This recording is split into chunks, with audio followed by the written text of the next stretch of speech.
mau5trap channel. I haven't streamed here yet. Usually I'm out on Twitch. But today we're gonna do a challenge. We're gonna make stop. I had music while I was waiting. We're gonna make a track in one sitting, like everything. We're gonna do the melody, the drums, structuring, production, mixing, mastering. We're gonna do the entire thing. We're gonna do a whole track, one shot, see how it goes. So you can see, I don't know. I usually don't make a track in one sitting, so it is a little bit of a challenge for me, but I don't really have a time limit, maybe about 3 hours. So we'll see how we go with that. Hello people, yes. FL Studio, yes, FL gang, we're here. FL Studio. Let me delete this. So let's start with the serum. That's usually how I start everything. It's my most used synth. And let's just get into some sound design. I do want to do Electro House. Electro House 2020? Okay. Yeah, we can make some Electro House. Let's see, audio coming in. Okay.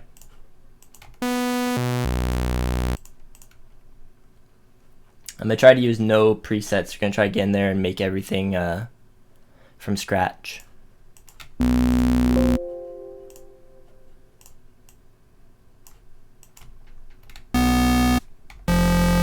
Yeah, FL Studio. FL Studio is the jam.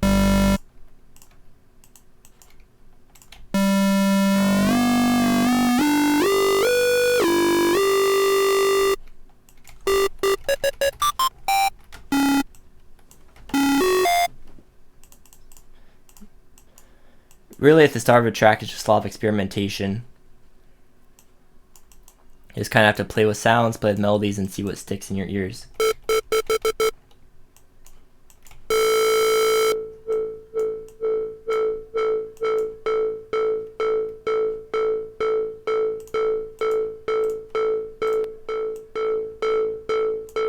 Distortion.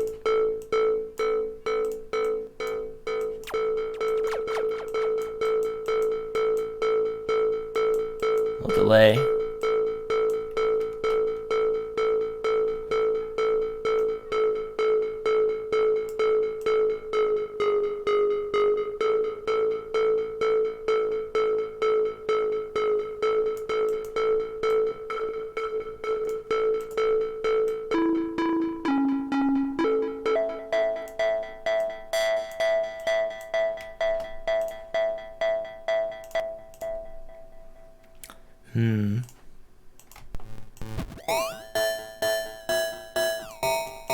Maybe a sample hold. This is a really famous sound in mid-tempo. A lot of people like to use a sample hold to get those it holds a frequency. I'm not sure the correct terminology. I think it holds a frequency or holds a sample in a certain frequency, and that's why it gets that it's super tonal, that sound. Like it says right there, 1899, that's the frequency it's holding. I don't know if I want to use these.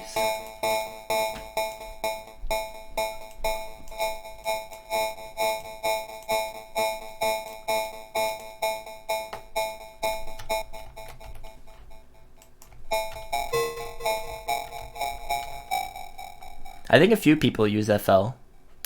Sample hold won't let me play a melody because it forces any note to that frequency, so we're going to have to pick a different filter.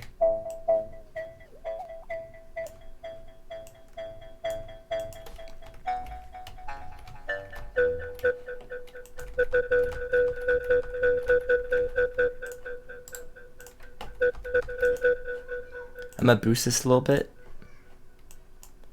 Pull my mixer over. So I like Soundgoodizer real quick and dirty just to boost the sound.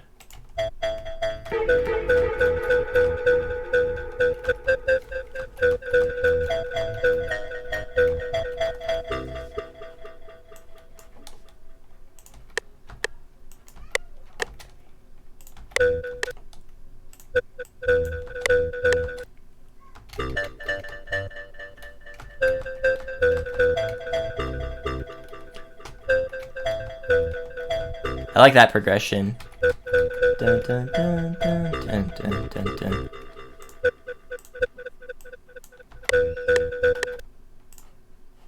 Let me turn off the delay though, because sometimes with the delay it's hard to hear like how you're structuring it. I'll make it a pluck so it hits instantly.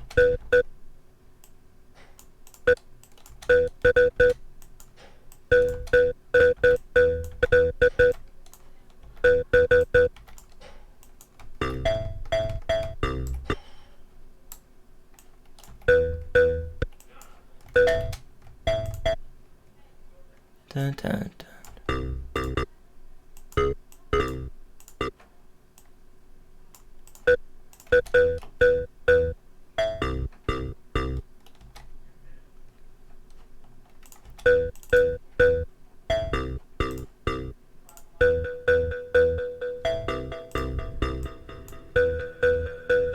It does kind of sound like Derude, doesn't it? I probably should change that.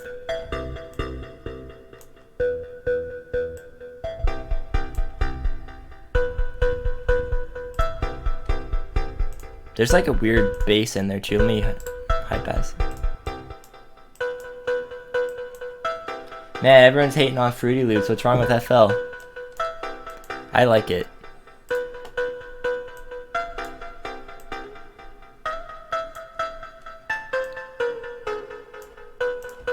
So I'll do is I'll clone this. I'll replicate the melody. Oops. I'm gonna go up 7.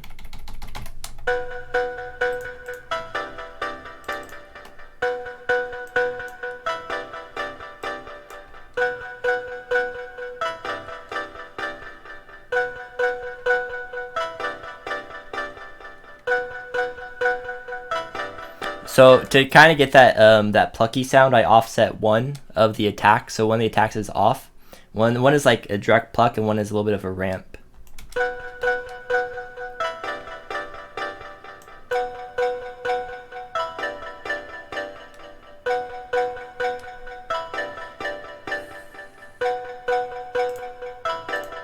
And that'll be like a good melodic bass. I do want to add a little bit of variety though on the 4th. So I'm going to copy these over. It'll cycle 4 times, and the 4th one will be a little bit different.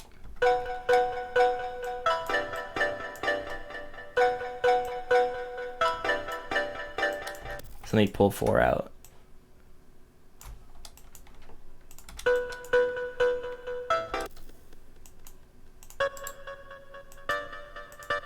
I'll go like up there. And same for this one.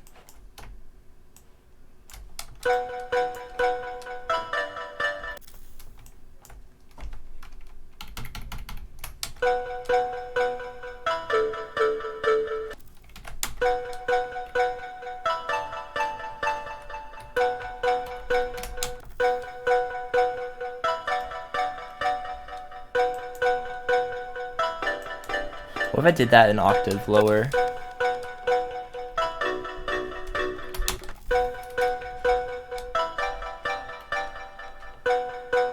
I kind of like that. So let's start getting this in here. And this is basically just the start of how I start a project. I'm going to make a little melody. Maybe it's not great. Maybe I won't like it eventually, but it's just something to start to build an idea off of. If it doesn't work in the end, you can always change it. It's just about getting something down that you can start to build stacks of melody onto it.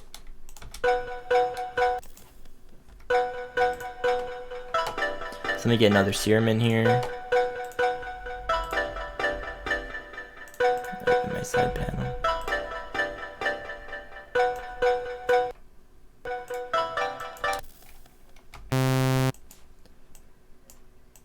Let's get like an electro bass going.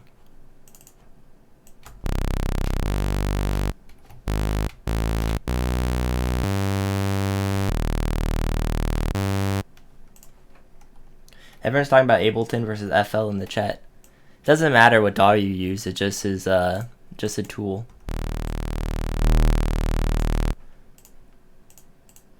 I know there's a good wavetable in here for chunky electro, BSOD Square. They're actually they're coming out with new music. Did you guys see that?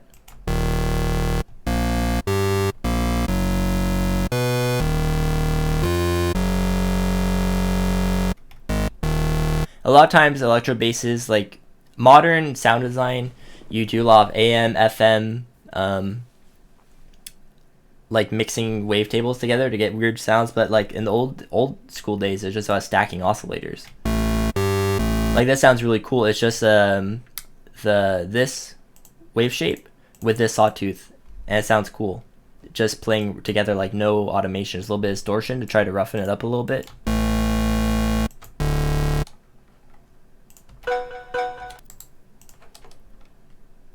So now I'm making electro melody here.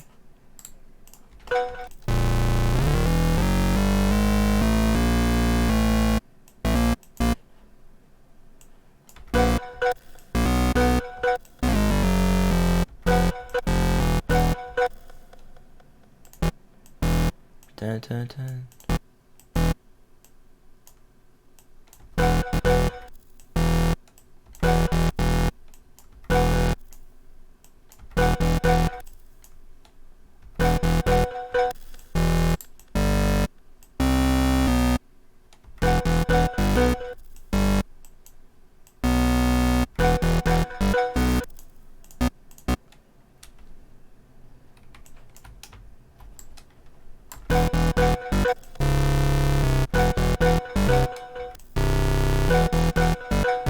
Probably the part that takes the longest for me is making the melodies.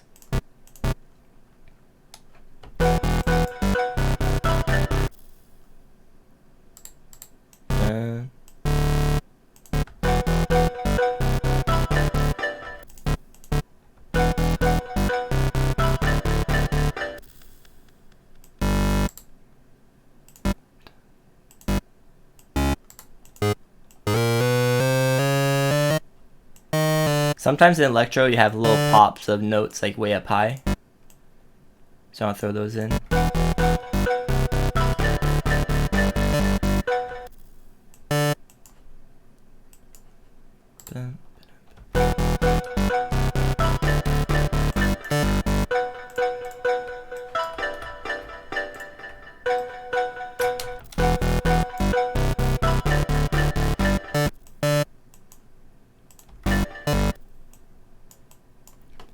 This isn't exactly right. Let me change my snapping 1/4. Like that. Okay. 2000 Electro House, yeah, we're gonna try to make something old school maybe. But if it doesn't work, you know, always switch it out.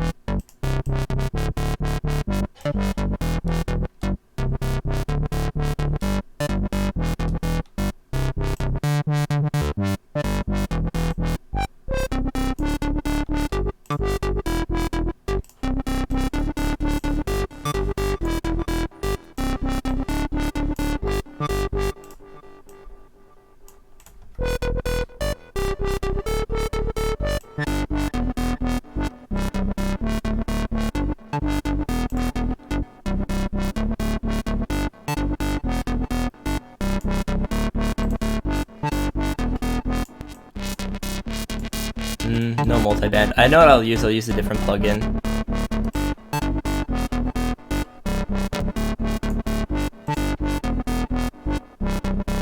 Where's the ferric?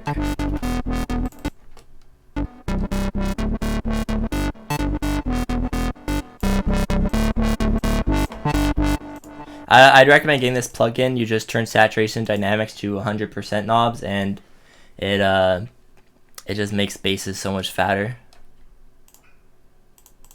So let's listen to those two together.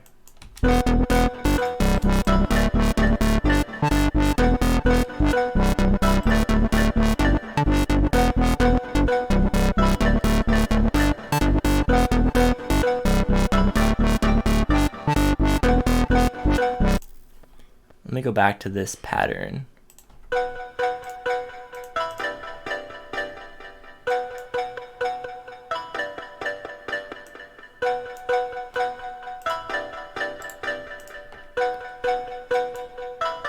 This is the bottom layer, right? Let me extend this and mute that.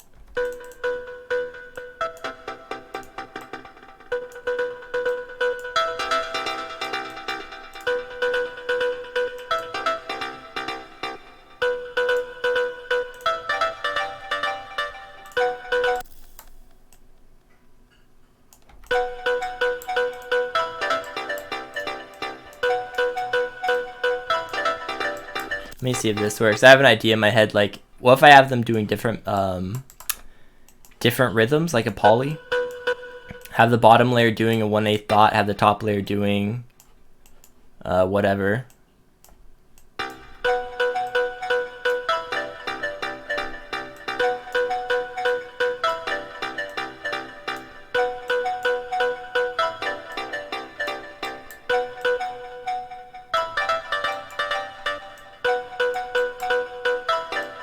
Something like that.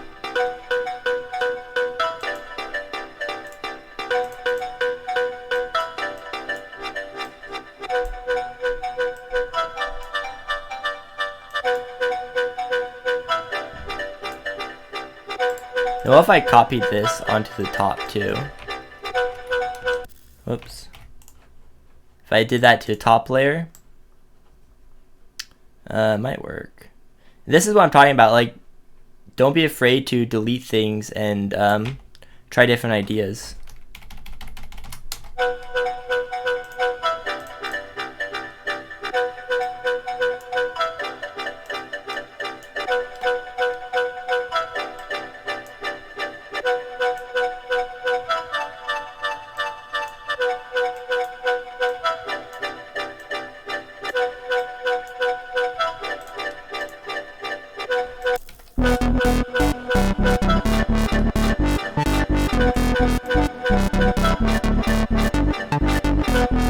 So that doesn't work anymore, but that means we can just try different things. What if we don't do a dot? What if we do like 1/4?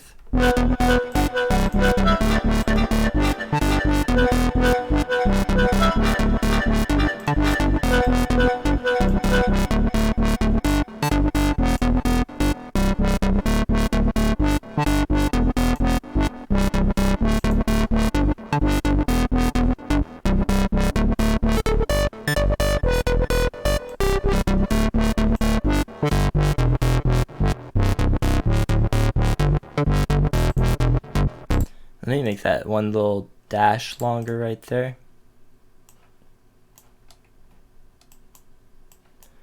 It's a little bit too short. Pull that over. Pull that over.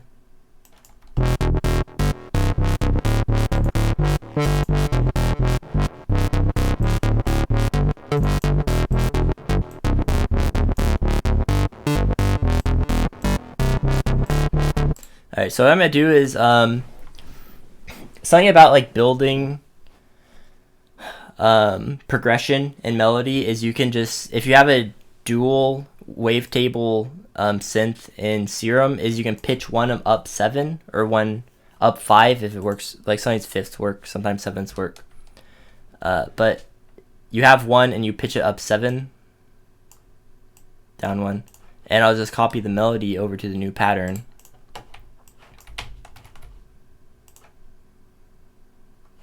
So I drop that in there.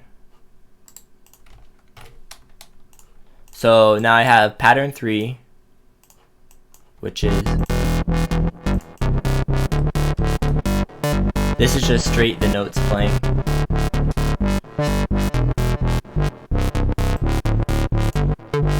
And then here that's the 7ths. So you have 4 bars of just the flat notes like this, and then you're gonna have 4 bars of the 7ths. However, this lead, I'm still not happy with this lead.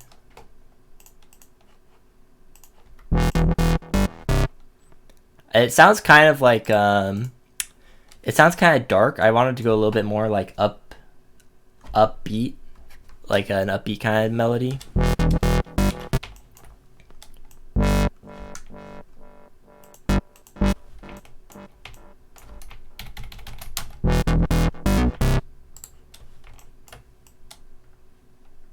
B. Is B what I want?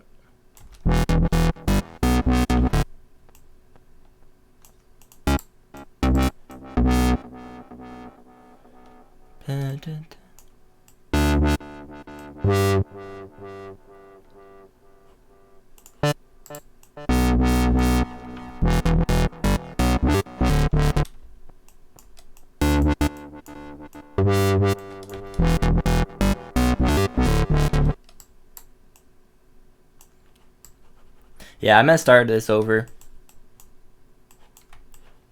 Delete. But that's part of songwriting, is you're gonna have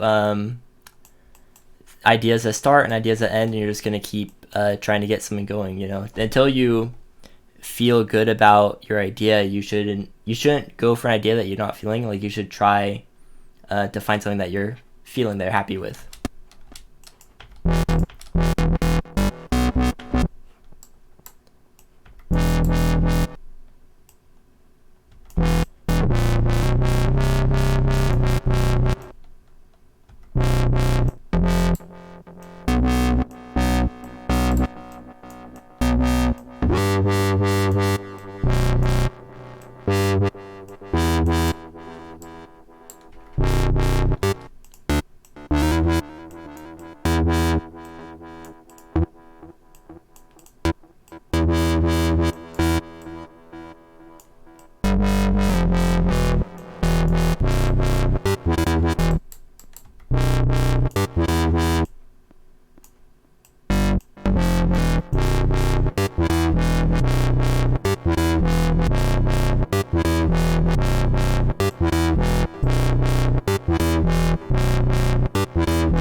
This is more like what I want to be going for, kind of hard electro sound.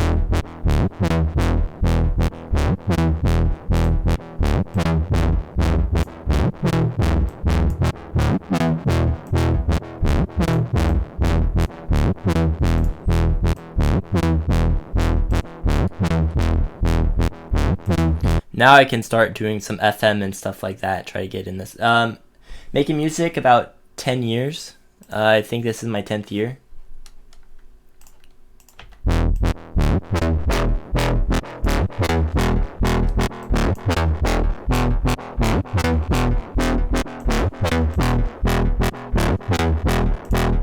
And now I want to pick the right phase. So the phase knob is like where the sound starts in the wavetable, okay? So you want to find, like, if you turn random up, every time you hit the note, it's going to pick a different spot in the wavetable, right? If you turn random to 0, it's only going to hit where you select the phase to hit. So you're going to have accurate wavetable positioning when you hit your notes. So you want to like turn random off, unless you want randomness. You turn random off, and then you move your phase knob to pick which part of the wavetable you want to hit every time when you move your note.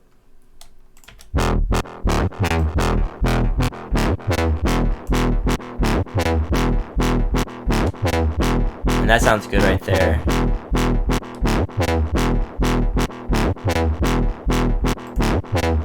Now that's a nice bass line right there.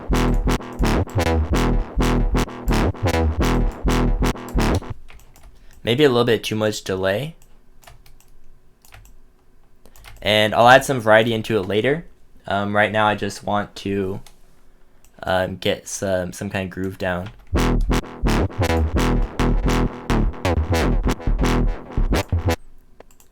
Oh, you know what? It's triggering. It's re-triggering.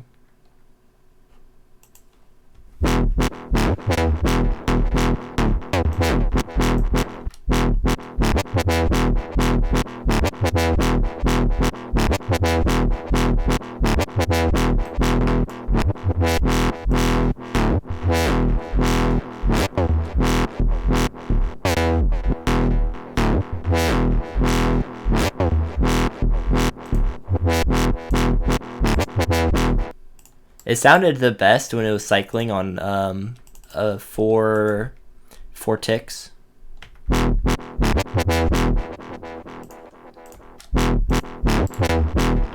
So I'm gonna consolidate this as my bass.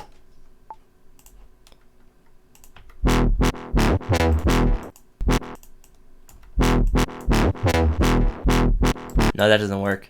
I have to pick a new rhythm because the cycle of the rhythm, it like, so when you're playing just this section, the 1/8 dot, like where is it? I'll explain this part. When you have a 1/8 dot that's on off for the, this is how often it triggers. What am I saying? So if it's off, right, that means that's never going to reset. It's going to play 1/8 dot rhythm the entire cycle of the track. If you have it trigger, it means it's going to restart this envelope every time you hit a new MIDI note. As long as the note is held down, it's going to keep cycling the shape of this. If you do envelope, it's going to play the cycle of envelope once, and wherever it ends is wherever it ends for the cutoff, right? Because I had an off, I was cycling only 1/4, which means it kept resetting every 4. I do not have a way in my mind to fix that, so I'm gonna have to change the envelope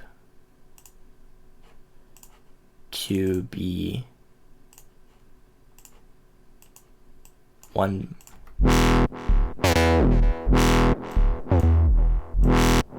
I'm gonna make a 1 bar.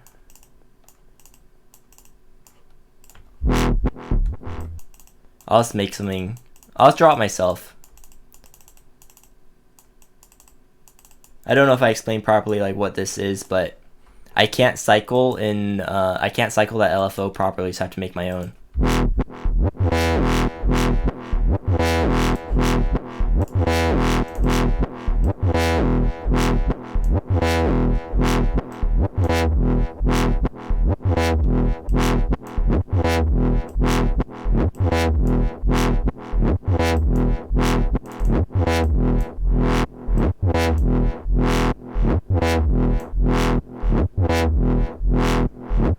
That sounds good. And that cycles perfectly. And I made it myself. It's a totally, that's one thing I do like about it, is it's a totally unique rhythm. Everyone has 1/8 dot, you just click it on. But no one's gonna have this cycle of LFO except for me, unless they froze the stream and copied it, right? Does sound a little BSOD. Well, I mean, BSOD is like the kings of the sound, right? Like, you can't have a chunky square bass like FM with a saw and not have someone say it sounds like BSOD. You know what I mean? It's like you can't do 1/8 dotted plucks or without someone saying, oh, dead mouse, and you can't do bass, like future bass chords without someone saying, oh, marshmallow, millennium, you know what I mean? It's like you can't do sample hold without someone saying, oh, that's REZZ. People like get recognized in the field for their certain sounds, and that's just like what it is. You know what I mean?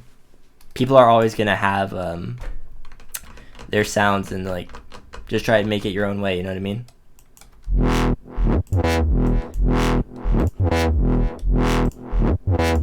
I need to EQ this a little bit distorted.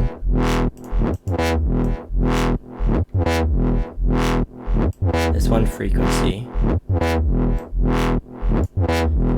Don't let it discourage you from following a sound you care about, is what I mean to say. I don't like that one frequency.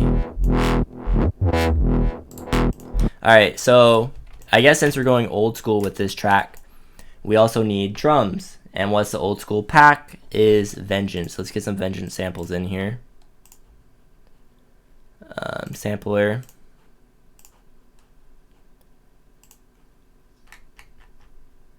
Extra samples.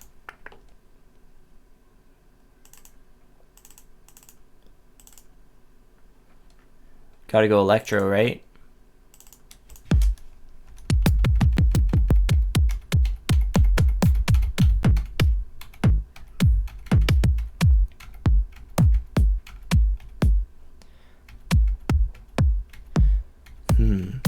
It's always hard picking a kick, because like they're all pretty good.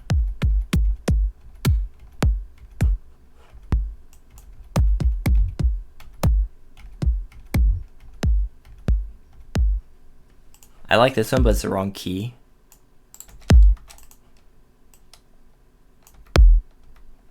Yeah, 3.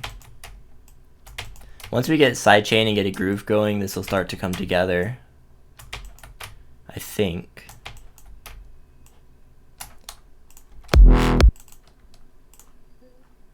Maybe I can't do a pitch down kick. Let me throw a sidechain. I like to use gross beat for sidechaining because it's simple. I have a safe preset for it. You just make,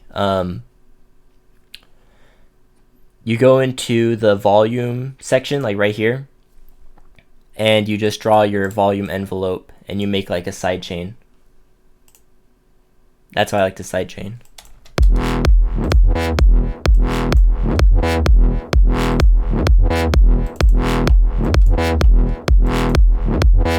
Yeah, I'm gonna have to pick a different kick drum. It's not punchy.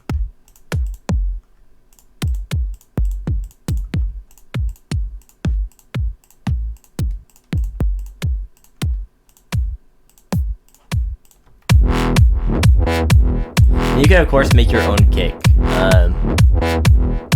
if you're so inclined. I like the Vengeance samples. I think they sound really good.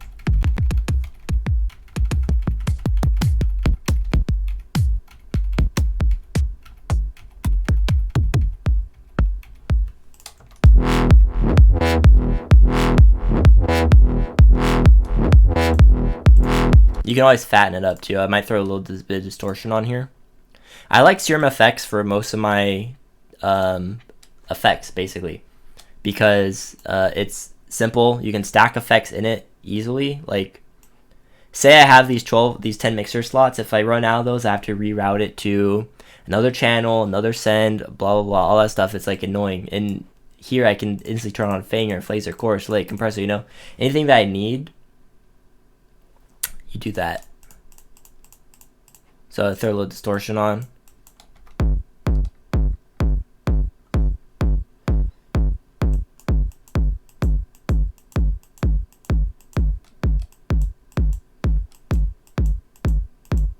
Just a little bit.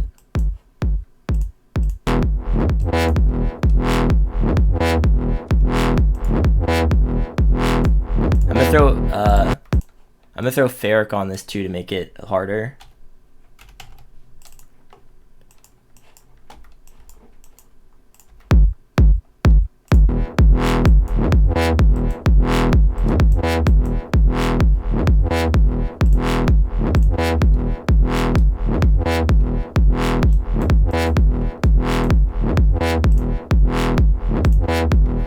Alright, so at this point, what we'd want to do, get a hi-hat. Again, I like Vengeance.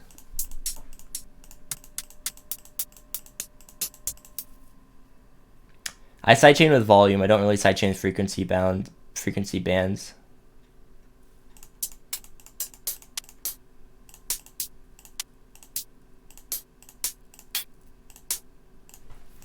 That one works.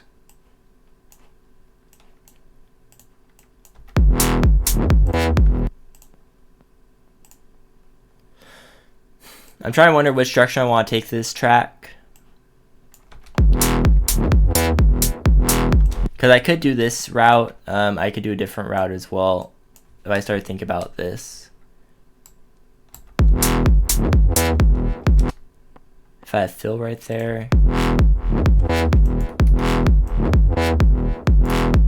Another fill there.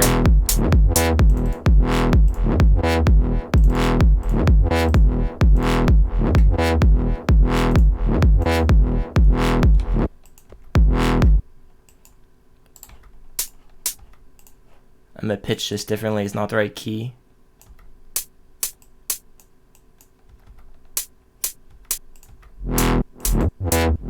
Yeah, there. Boost the high end a little bit.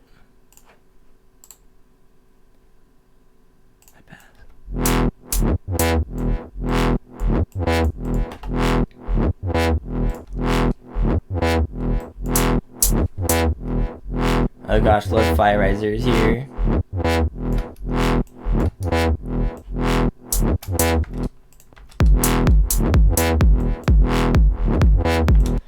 I need a small clap. I don't like big claps, I like small claps.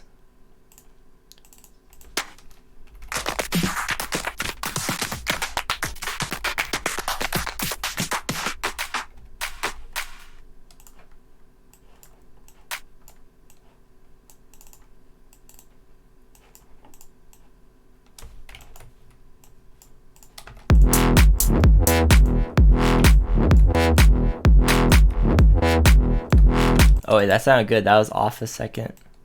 What was that?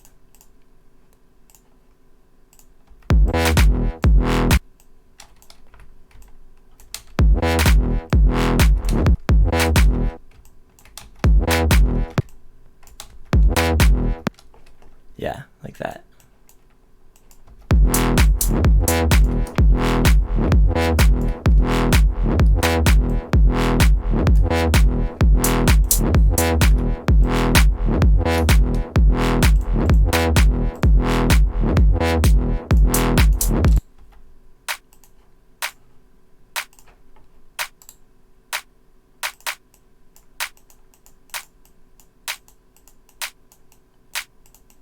Just a little bit of EQ on it.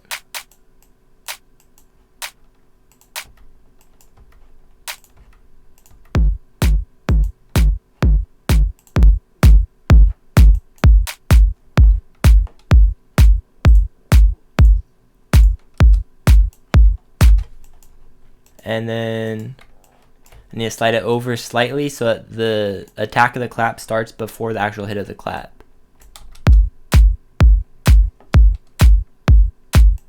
See how it opens it up.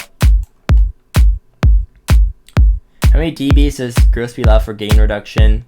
Gain reduction, where is that? It goes all the way down to, well, I guess, I'm not sure, but I guess the top is max volume and the bottom is 0. I don't use patterns for drums. Okay, I'll show you right here why there's an advantage for using the playlist rather than audio sample, than the MIDI. Right here, look. I just dragged my clap over like milliseconds.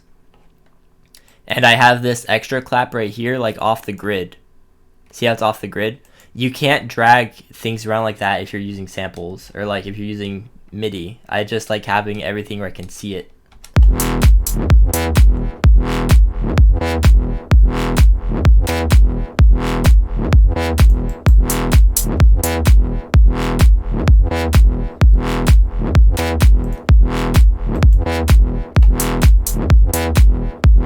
I think I need a little bit more mid.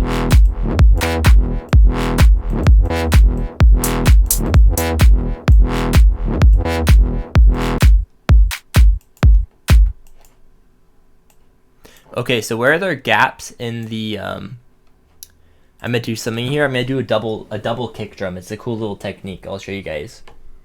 Let me clone the bass drum.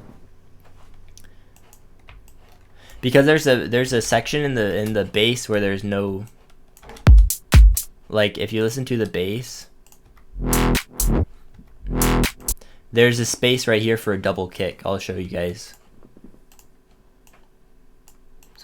kick 2.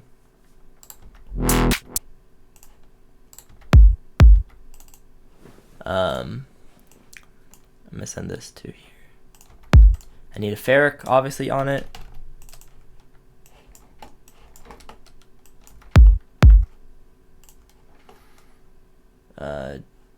Delay, yeah.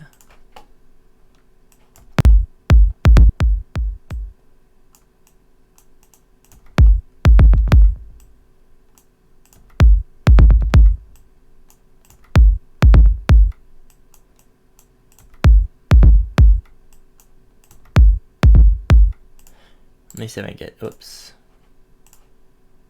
Cut itself.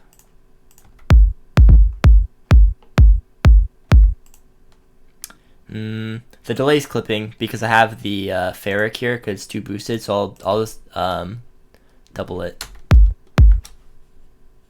I'll slice the kick here, and then I will drag a clone of it like that.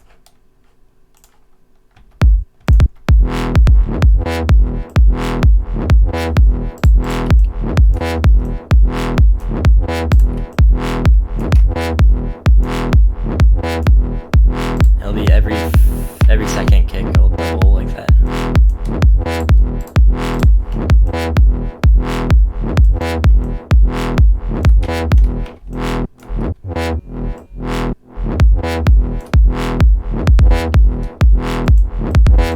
However, it's doubling a little bit too much, so I'm gonna actually have to clone. I'll do this. Second kick, I'm gonna turn the volume way down.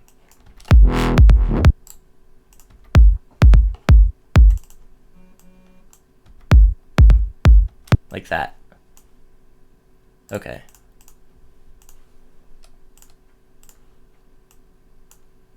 It should be just a little detail that you don't really hear in the track, but there's a gap in the bass line, so there's room for it. You can fill in the details.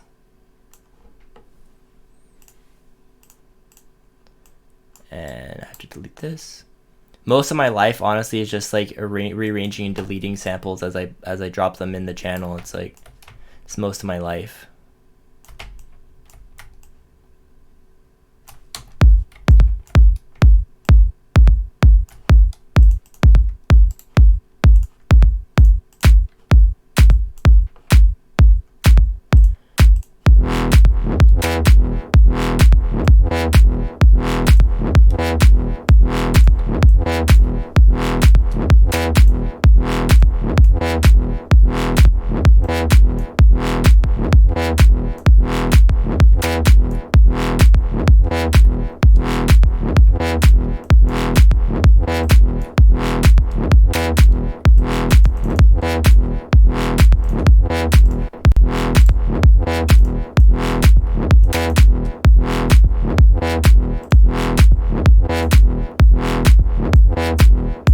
Okay. Something else I like to do is I like to get fills from loops. You can duplicate and play examples. I know Ableton is like has shortcuts like that, but I don't have shortcuts. So another technique I use a lot is if you want to make like little glitchy fills, I'll take a loop and then I'll glitch the loop. So I'm gonna look for a loop with a lot of different things going on.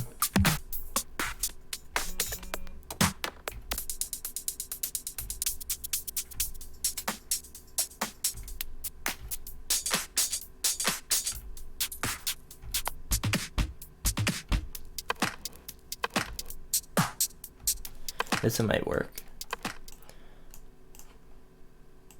So I'll take this, I'm gonna start chopping it up. And just randomly, I don't know what it sounds like yet. And we'll see what little parts we get for like a fill.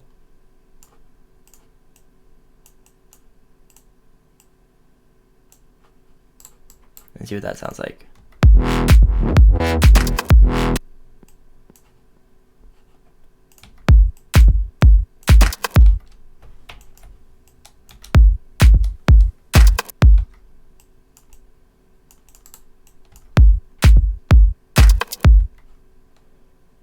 And I can take this and I can take the whole thing.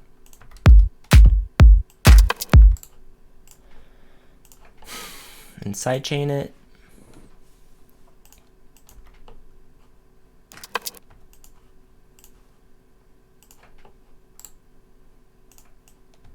High pass. And pitch it down. Stereo widen it.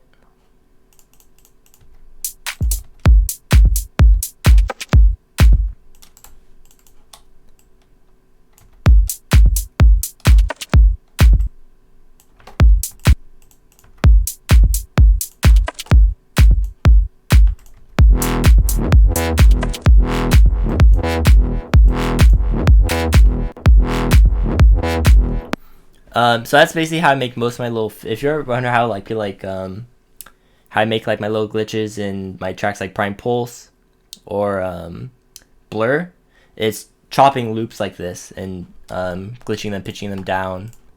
I'll throw another gross beat on it just to glitch it a little bit more. I'll just do like whatever this is.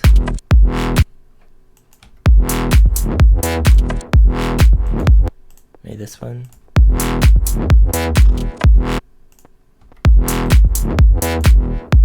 Oh, that one didn't even trigger anything.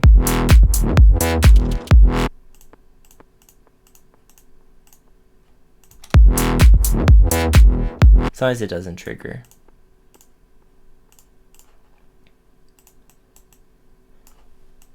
This part here. Oh, that sounded cool right there. Did you hear that? That sounds nice.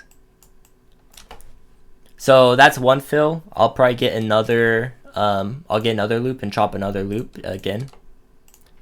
Just kind of stack it randomly and see what we can get.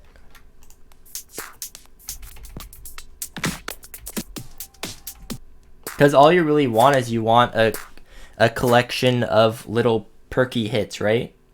Because that's what a glitch fill is. It's a bunch of little hits hitting randomly. So what better place to find a bunch of those than like a loop?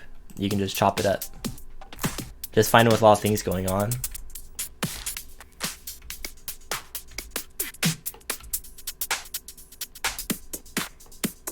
This one might sound cool.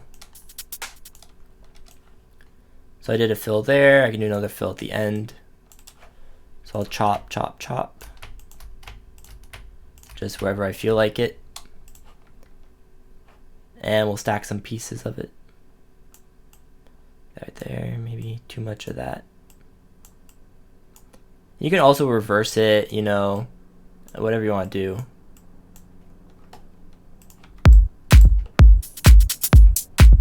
See, that sounds cool too, right? That's a nice little fill right there. So we have two fills. It's just that simple, really. Just find a loop and chop it up, and then you process it, sidechain it, so it fits in the mix.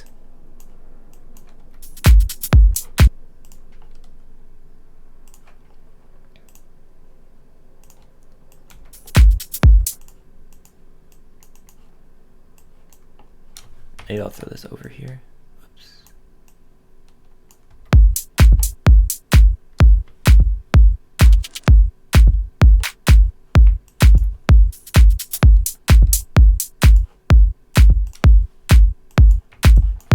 Oops, down more.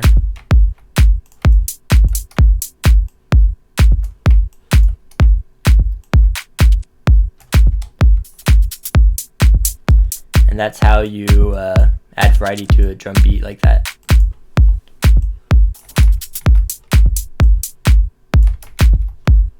I will stack these all up though, so I don't have like all my channels taken up by the glitch.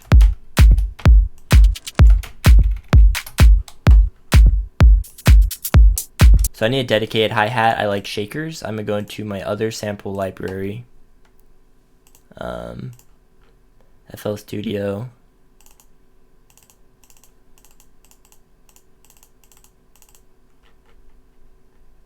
These are just like a collection of samples I got over like 10 years of finding like free downloads online. Free sample packs off Music Radar was a big one. I have like 40,000 samples in this folder. I know I have a small pack I got from Resonant Sound. No, Native Instruments.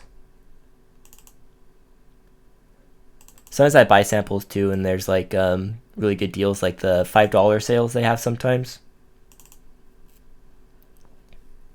Oops, no. One shots. Drums. Shaker.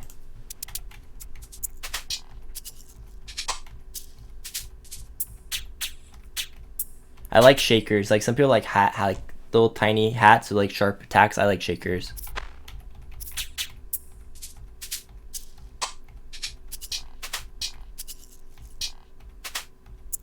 However, this pack is not what I'm looking for right now. So something else you can do is you go into your samples and just type shaker, and it'll pull up all the samples that are labeled shaker. So you can find, you can go through your sample library pretty quickly. If you have a ton of samples, just do the search function.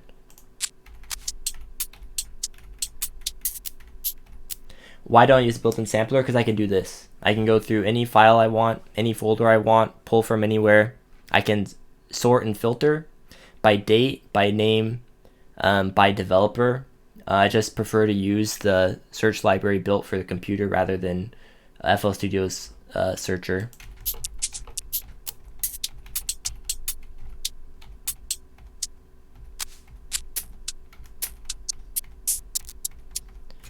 None of these shakers are good.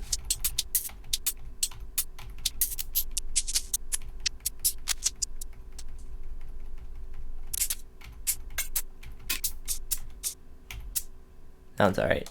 The life of a producer, searching samples endlessly.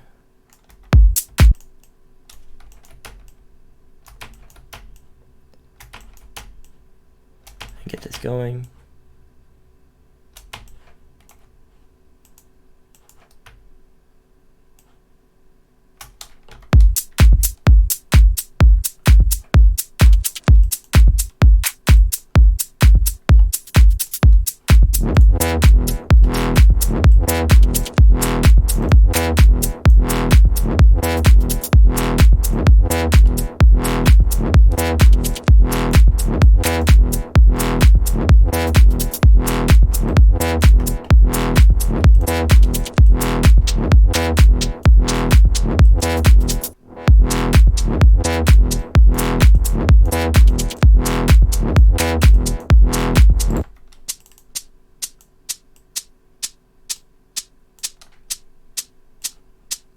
A little bit too much low end on that, so I'm going to take it to an EQ.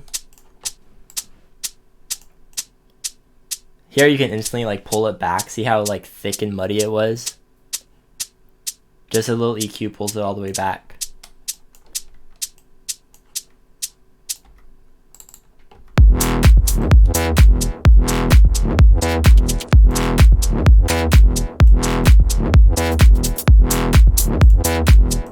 This fill is not enough high end on it.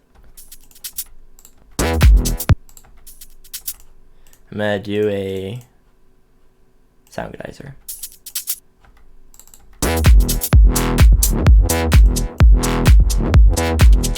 And this symbol I'm gonna delete. It's not doing anything for me. I'm gonna do a different symbol.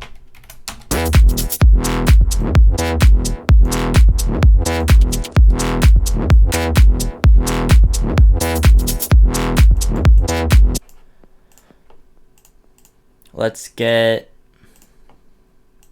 a really small hi-hat.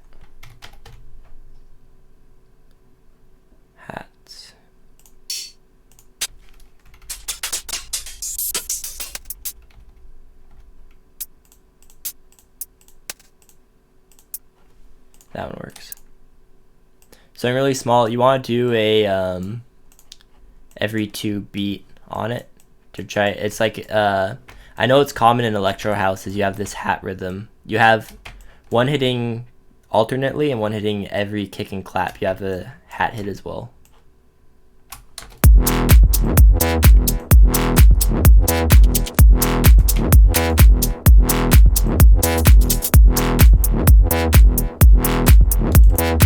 And I'm going to sidechain this. I'm not going to sidechain this permanently though. I'm going to sidechain it to the kick. I'll do sidechain compression.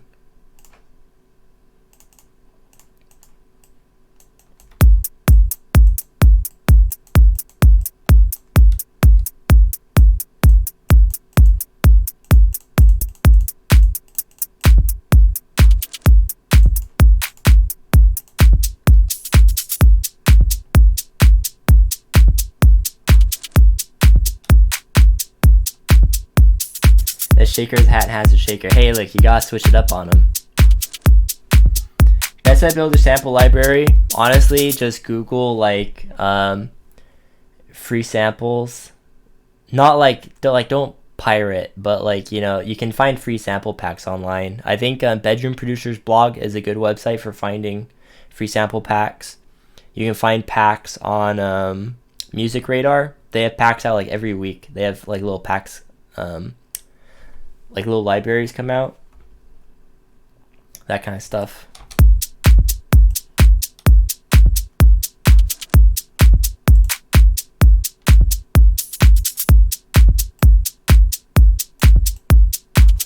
Missing a double kick right there. There we go, now it's electro house.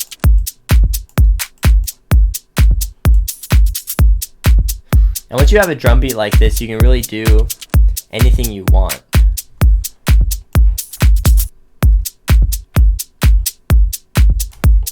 However, so one technique I like to do with drums is I like to escalate them.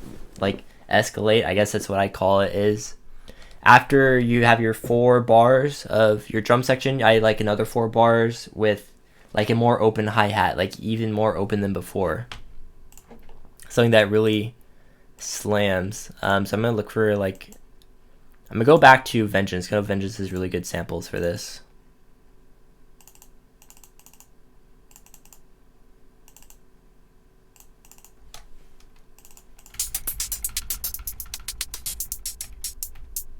Like a really open 909.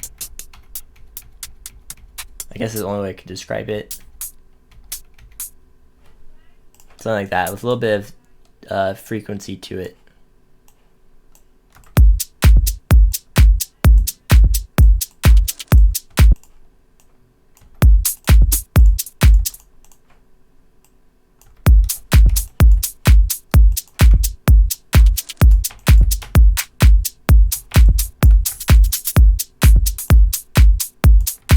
I don't like this hat, but I'm just getting the placement down. I'll swap it out.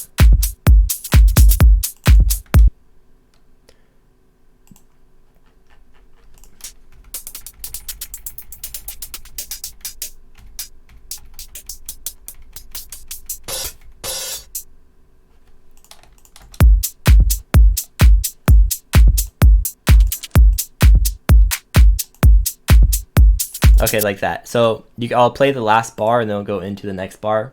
You'll hear how the hi-hat gets increased,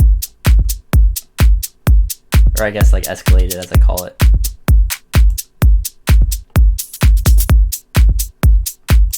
I'll turn it up.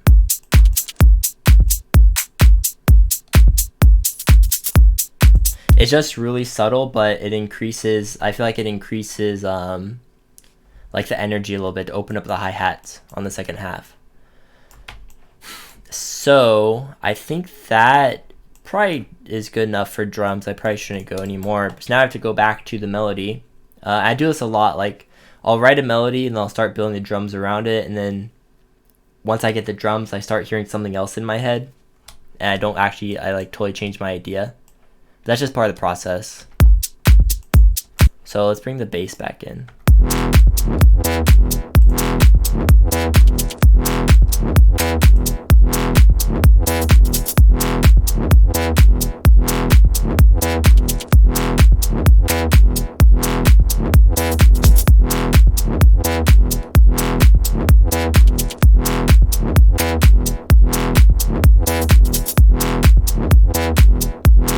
Compressing a kick, I didn't compress a kick.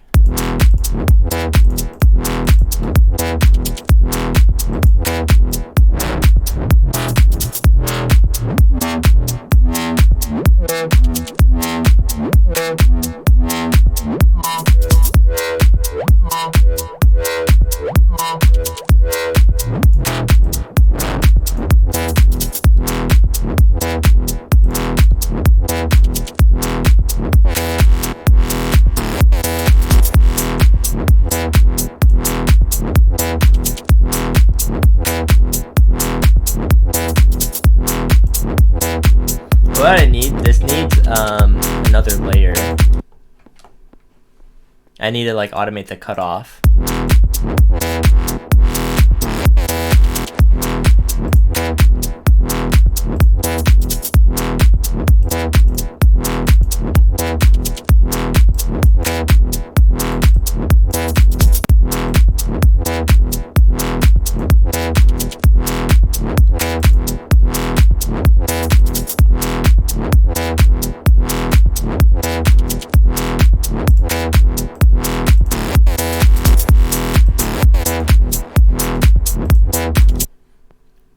What do I have here?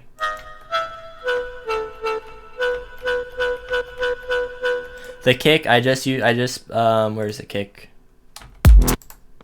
You always want to know where your kick is. I should probably label that. The kick, I just put a Ferric TDS. It's a free download. It's a, I don't know what it is. I think it's a like distortion engine, but you just full slam dynamics, slam saturation, and it just makes everything sound better. Everything that's like a bass.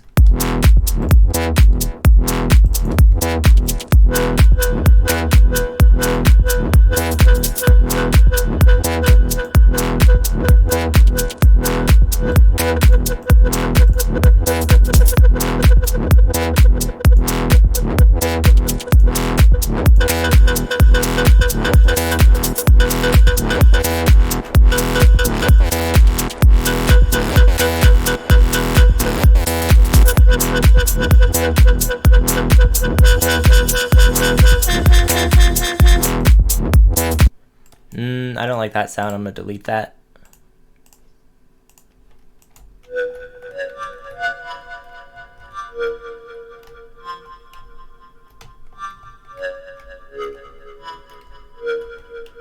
How often do they share presets? Not often. I feel like everyone's on a different version of Serum. Like I'll get project files from people, and like nothing that they made loaded because their Serum is so far past mine. I don't know. I don't remember my expert password. I don't want to log in and like update. I only do it when I have to because I'm always afraid it's gonna like break my older projects.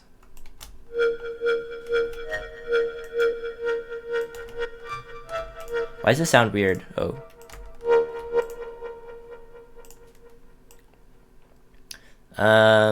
Fine tune.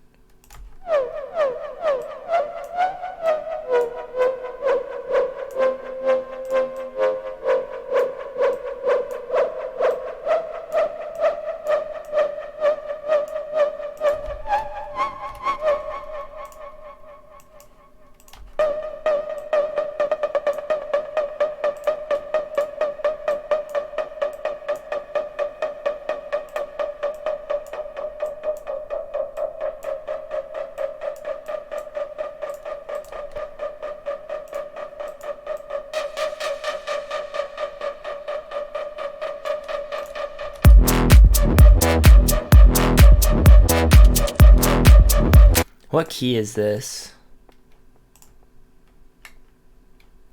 Let me sidechain this.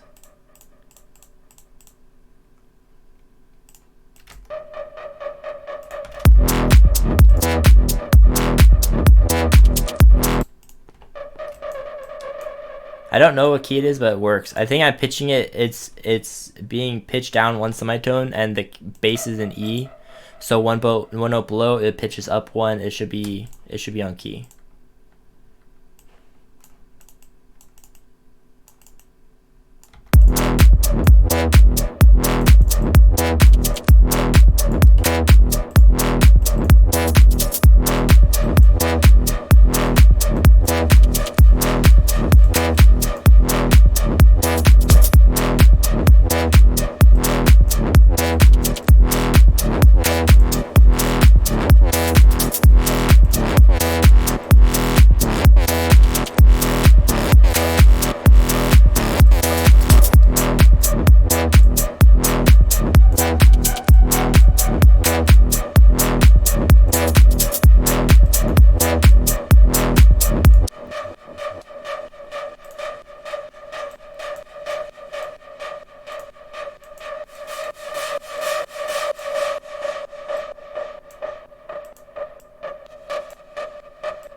Let's see here.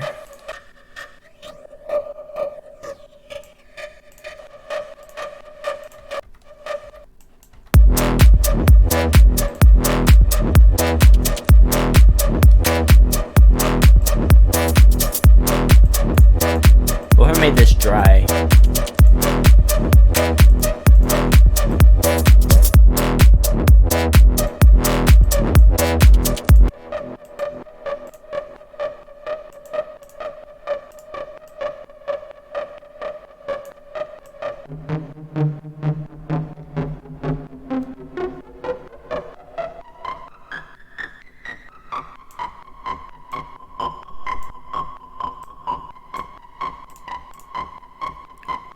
I don't want exactly a saw.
Okay, now what you want to do is like, so I use a lot of asymmetry and randomness in my productions.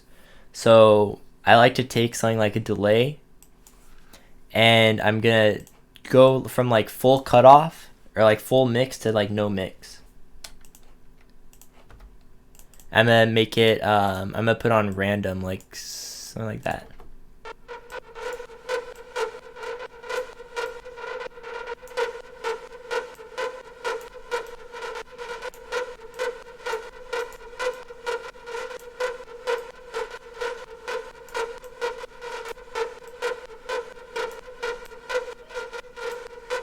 Like that, and I'll just make a quick automation clip for that.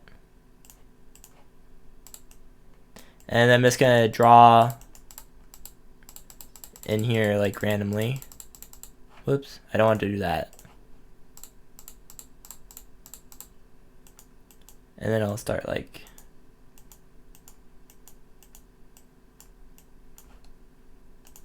doing like that, and we'll see what we get.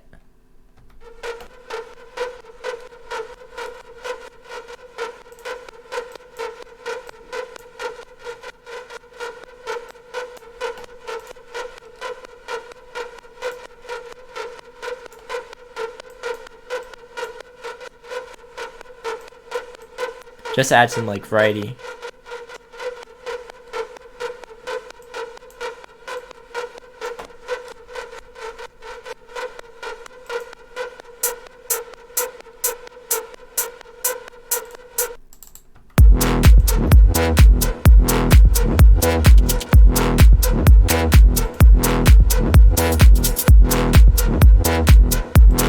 Made it a little bit too random.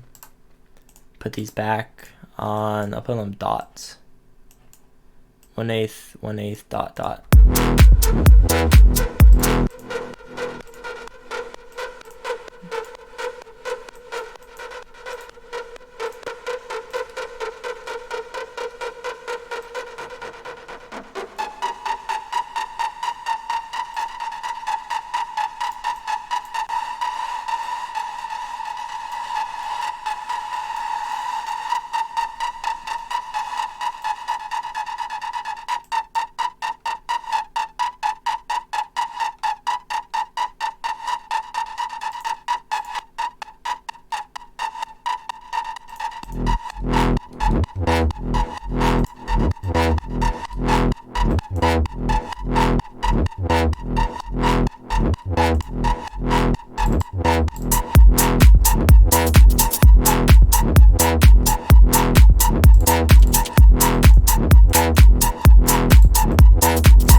Is it too much? Is it like too creepy?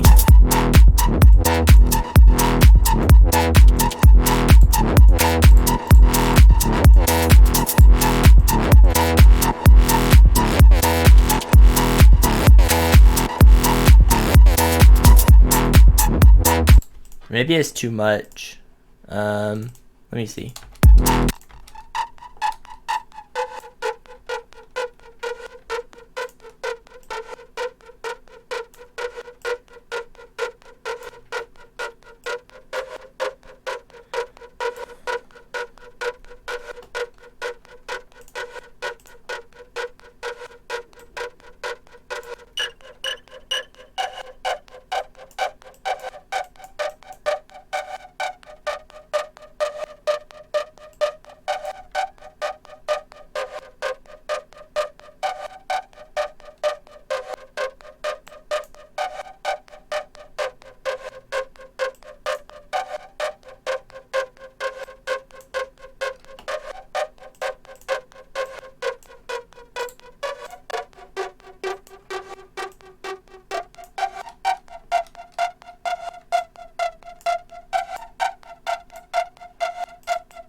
What if I did like that?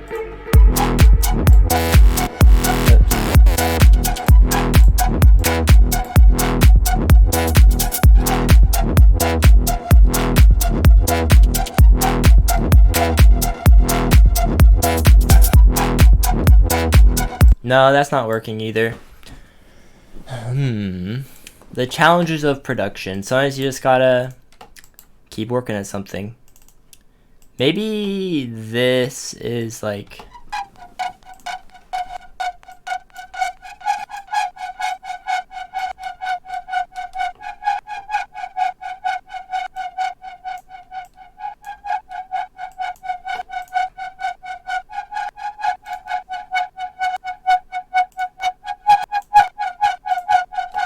That is a little bit sharp in the frequencies.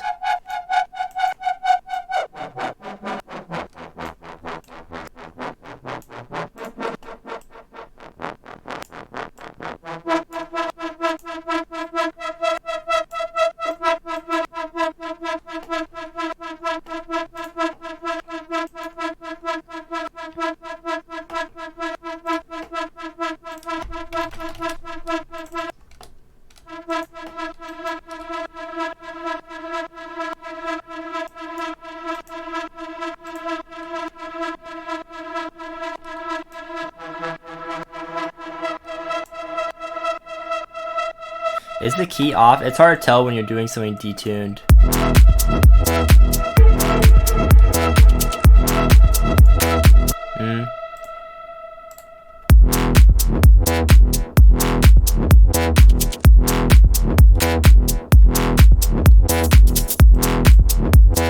I'll just leave that alone for now. We're gonna get to that part later, okay? We're having some issues with that sound. What we need to do is we need to add a new bass to add some variety to the basses. Where's my serum?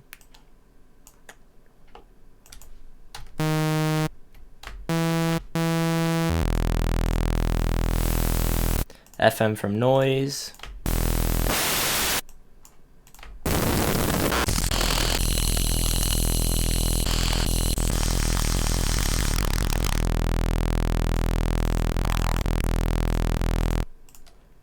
Get a real juicy, distorted saw bass.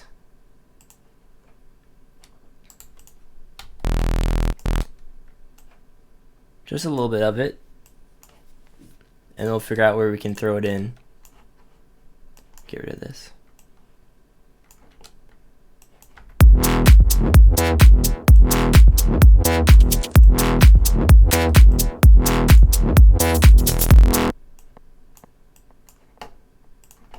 Oh, you know what this needs? It needs a chord, actually.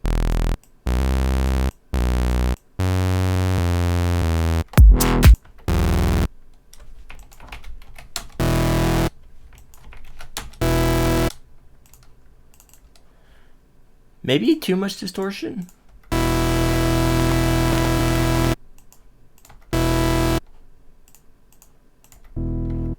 Maybe the wrong chord.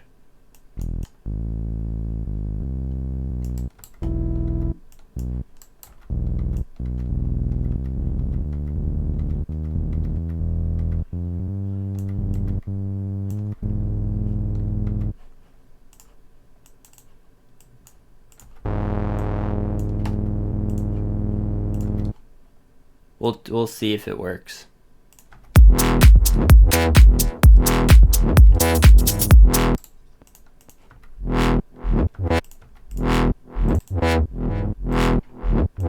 It totally is wrong.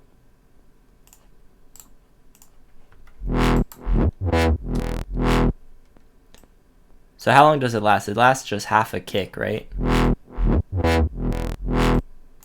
Yeah, just half a kick. First of all, it's not loud enough as the other ones. I have to put a ferric on it. Gotta put a ferric on everything that's a bass. This makes everything so much better.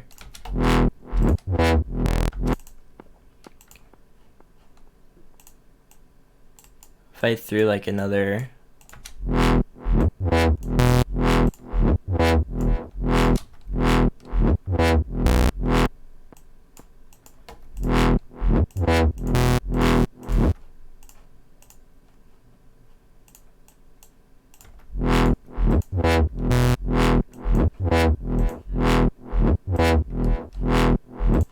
Yeah, just a little chord hit like that.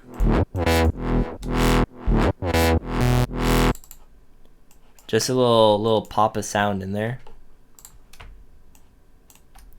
Put that right there and right there. Oops. It's all about the details.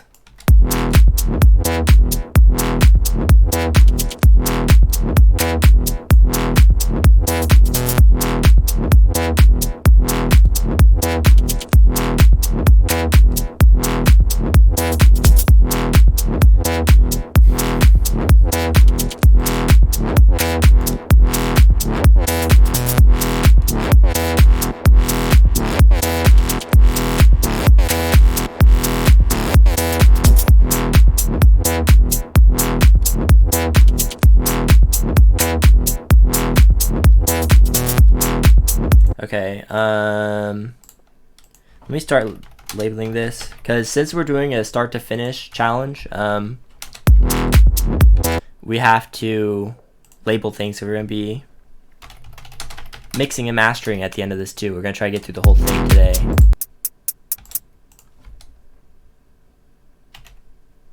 One-eighth hat. I think it's 1/8, I'm not sure. This is the clap. This is the extra kick. I like to make all my drums red.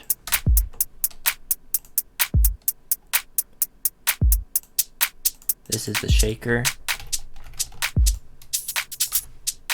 This is fill 2.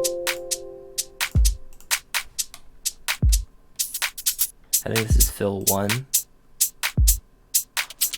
Yeah. Fill 1. Whoops.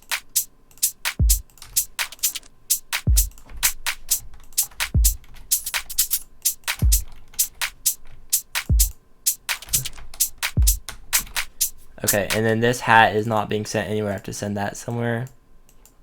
That's the extra hat. Extra hat.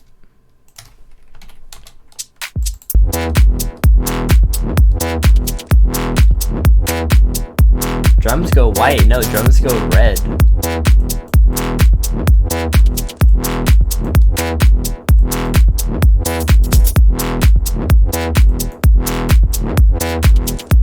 Oh, you know what this needs? It needs like a counter melody. And then, okay, I can kind of hear it in my head. I can do a counter melody, add some plucks, like some chord plucks, and then I can go into breakdown chords, do a drum build, and drop it with a new rhythm. I can kind of hear the whole track coming together. I think I know what I'm gonna do here. I need a counter melody. That's my bass. I'm not touching that.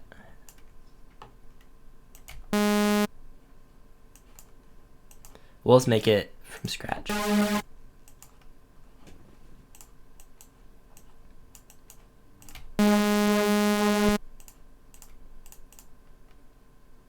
Signs.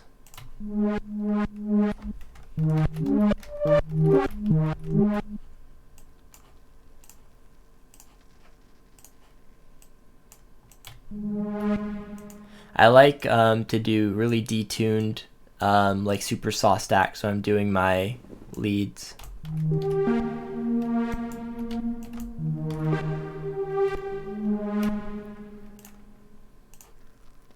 Lots of delay. And what kind of melody is this? Let's see.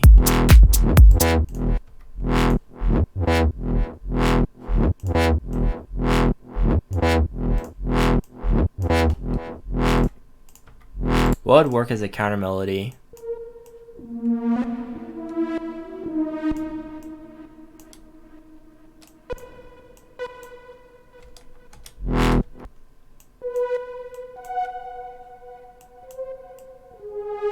The challenge, we're gonna make an entire track in start to finish in one sitting.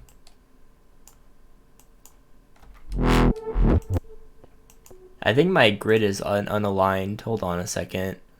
Snap. It should be snap to line. Yeah, okay. There we go. That was a little bit off. Grid. Okay. And my envelope is a little bit too sharp.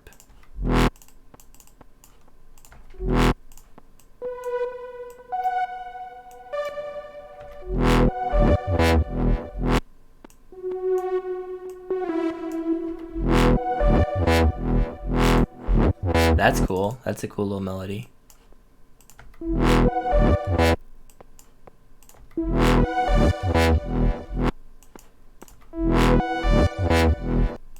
Oh, I like that, actually, the straight saw with a sign. Let me send this to a channel. I can put a ton of delay on it.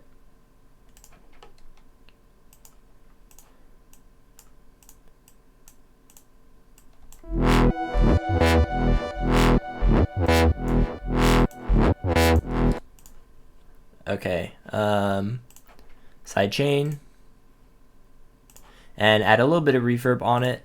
I'm gonna do black hole. It's like the best sounding reverb I've ever heard. They had a Black Friday sale. They might do another one. Well, I don't know. Black Friday's around Christmas, and like, I guess you're out of luck. You have to wait.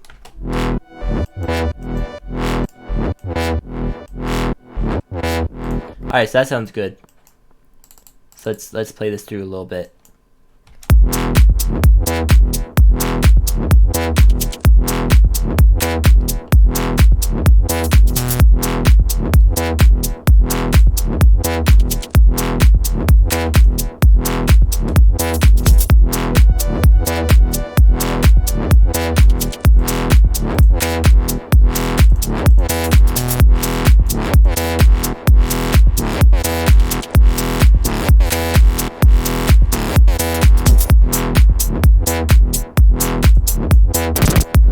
Okay, in this section,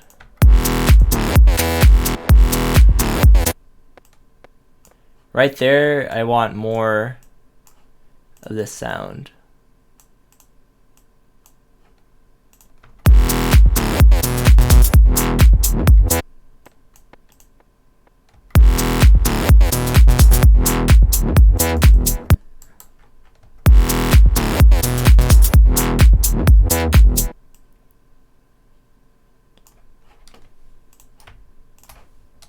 Let me chop a little bit of this.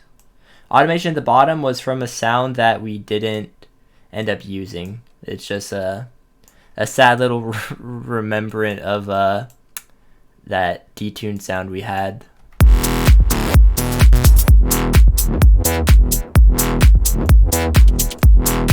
And I need a pad to, I'll delete that. We're gonna make a pad next. We're gonna need a pad. What do I want to use for a pad? I could make a pad out of like a sample. You just like time stretch it and yeah. Okay, we'll find a sample and we'll time stretch it and make a pad. Double comp, no, deity. Let me back into my fruity folder. FL Studio. Oops. I have like the worst file path like system. Everything is so disorganized. If someone tried to come in here and find my stuff, they wouldn't be able to. Like, it's something only I can do, just because I've been like using this system for so long. So let me do synth. Basically, I want to find a random synth I can stretch out and make a pad out of.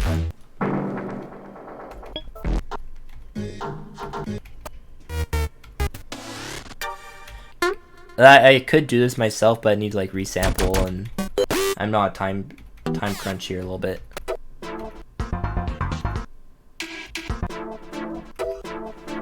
Okay. So this thing, I'm not going to use this, don't worry, it's going to be totally different when I'm done with it. I'm going to take a little section of it. Let's loop this.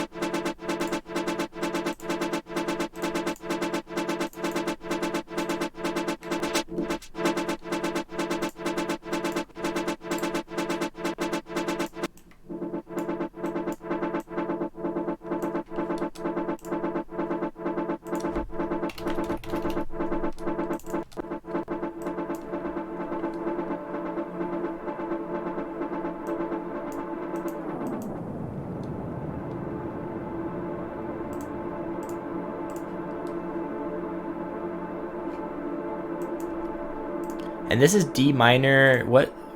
I don't even know what melody my bass is. It's E. Okay, so D minor. Is D minor E? No.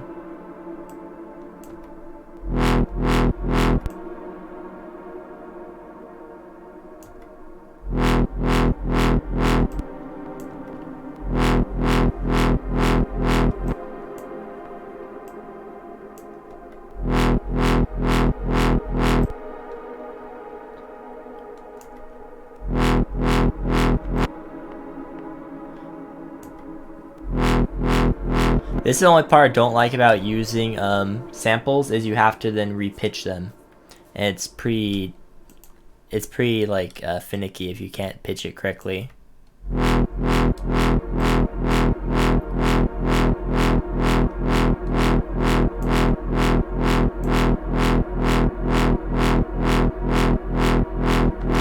Is that it? Is that my key? Let's see if that's my key. No, that's not it. It was $30. Yeah, let's pick a different sample.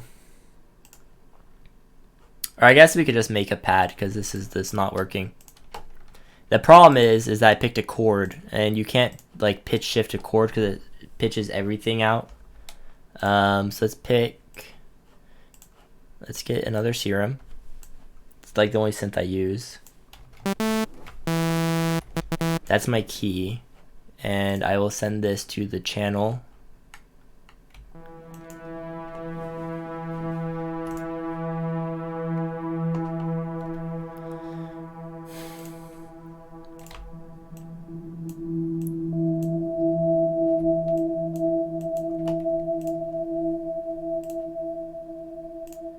Maybe, and something a little softer, maybe rounded saw.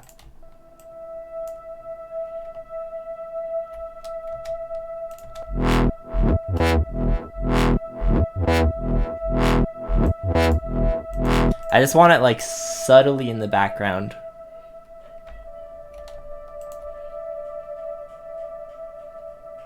Subtle, subtle, subtle, subtle. Just a small layer.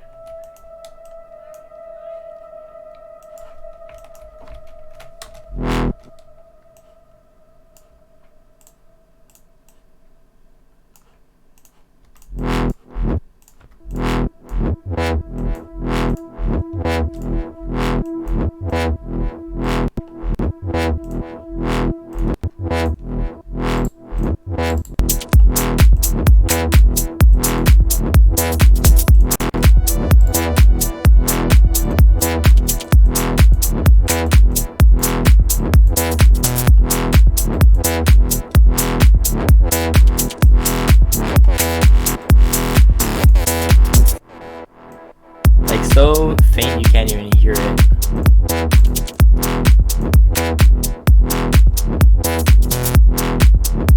And this sound also is a little bit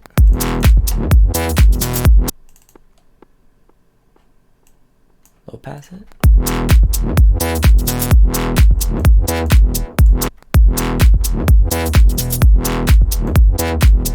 Low pass and distort it more.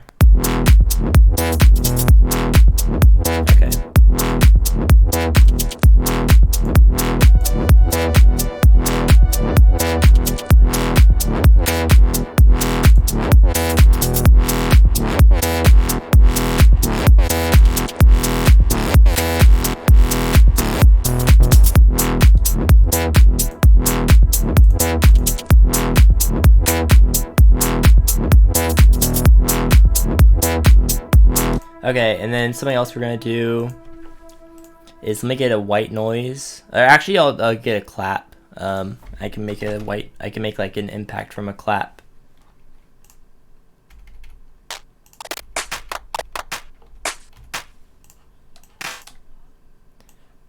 Basically, just get a clap and you just turn the reverb super up.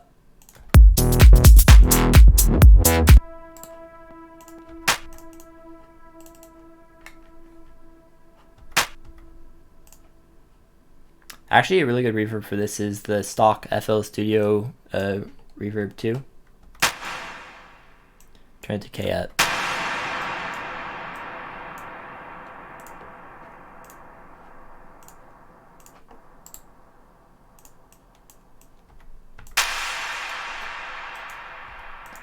And then a delay on it actually sounds really nice because of the nice transient. You just filter it out.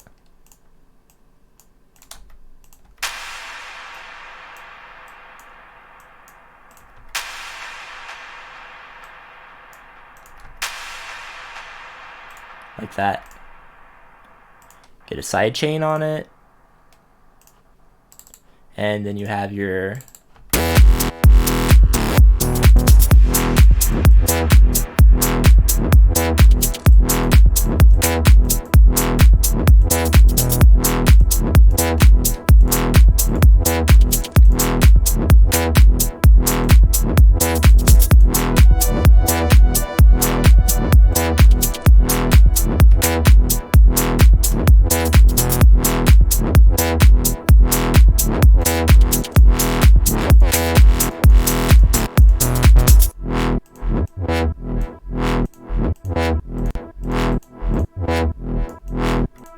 Where's the cat? I don't have a cat. Okay, Sad About could do it for the drop. Although I suppose I could have like some kind of lead in there, like more bass variety, but I'm trying to get this done in 3 hours just to like show how to make a track from start to finish. So I'm just gonna kind of move along here. I could do more to it. I probably will, but I'm gonna just move along to show you guys like how to make a track like fast.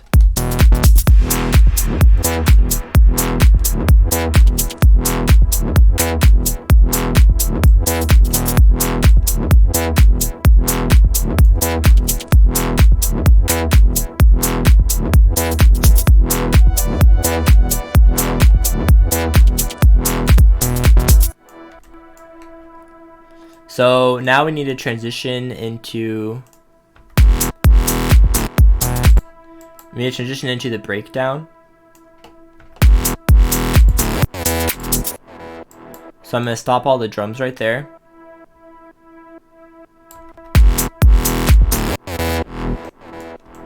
And right there, I'm going to take the bass, main sound. I'm going to make an automation clip for it.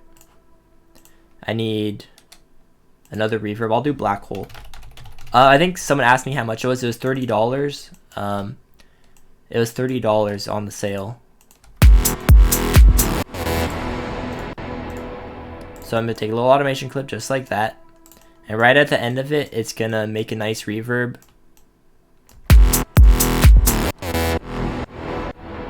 Like that.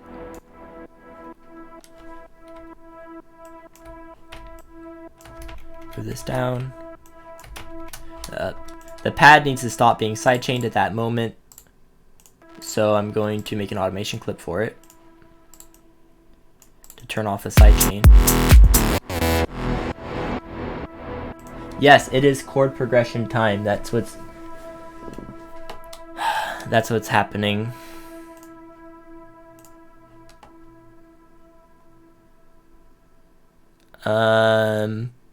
Okay, another serum. And you know, Electro House is all sawtooth, so we're just gonna keep going with it. I'm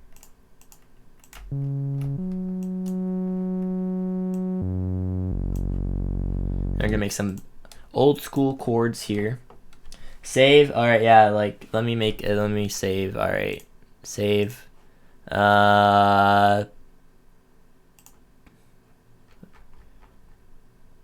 Tracks, projects. I got a lot of projects in here.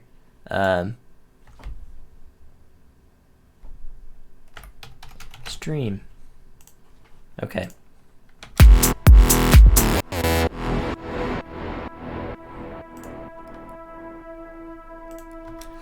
So let's get some chords in here.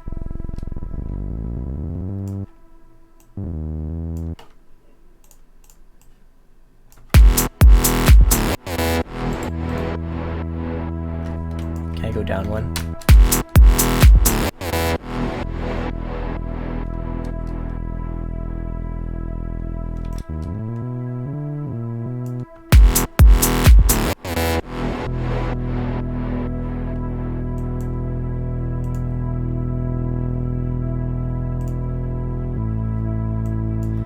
Wrong key.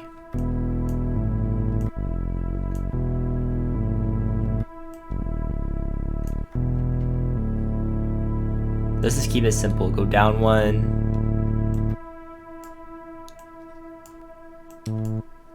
Go up a fifth right there.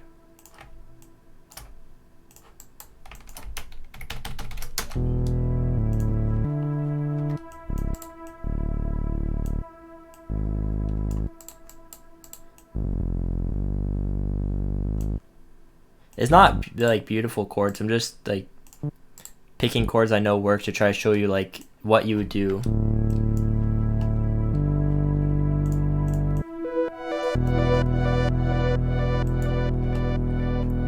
So those chords work. Oh, why are they overlapping right there? They shouldn't be.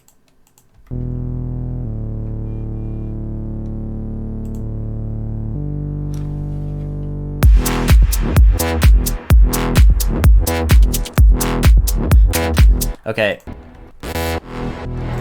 So what you don't want to do with chords is have them start right away, like full volume. I'm not naming the project that. You want to start with a low pass to try to ramp them in slowly. Like down here. Make an automation clip.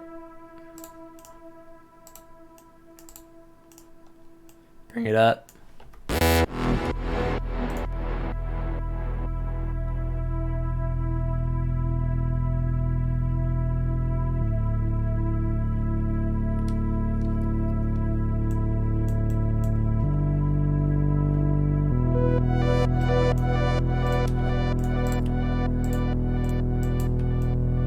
Oh, so at the pad, stop.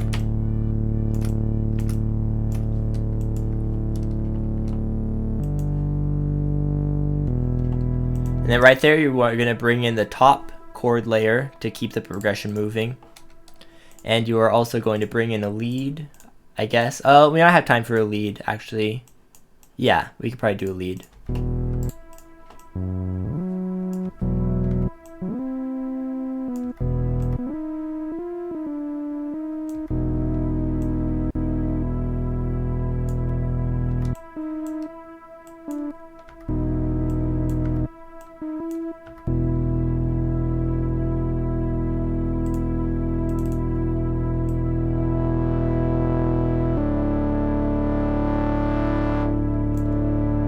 No, not the sound I want.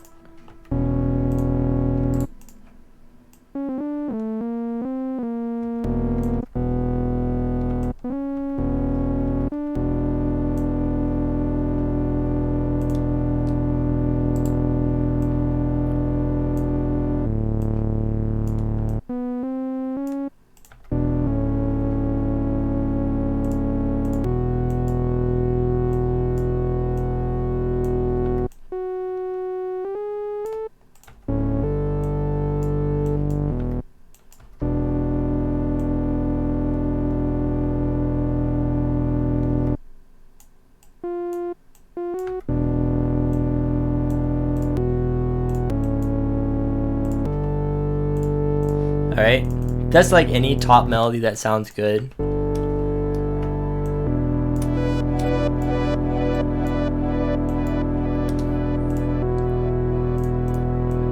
And what I'm going to do for this sound is I'm going to automate the cutoff. Automation clip.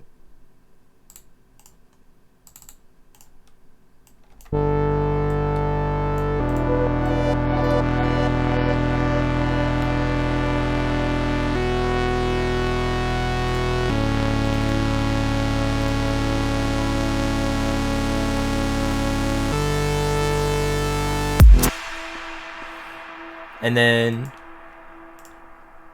let me like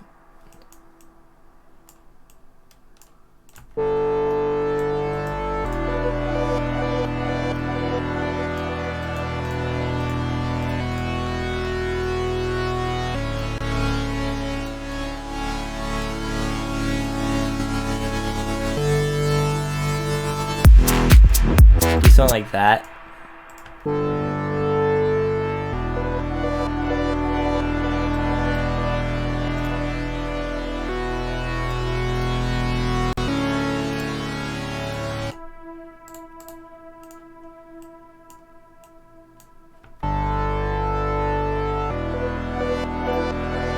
I don't like that this chord coming up.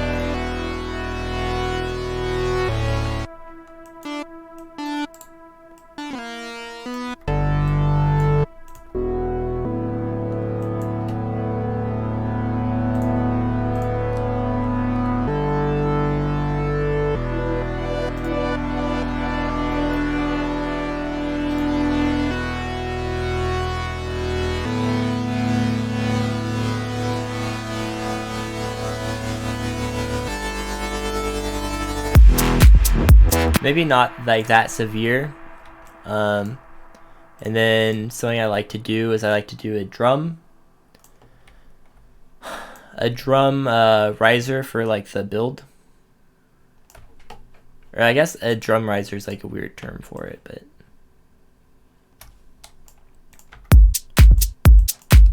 I like a section of the drums to like build.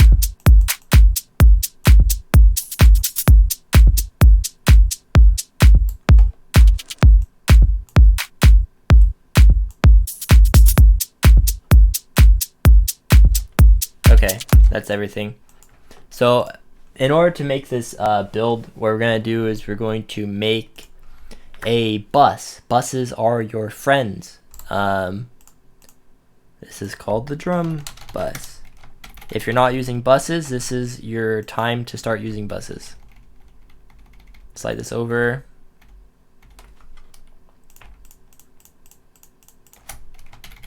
Okay, so what you do is you route all your drums into the bus instead of the master. All right. So now I can mute all my drums right away, one click.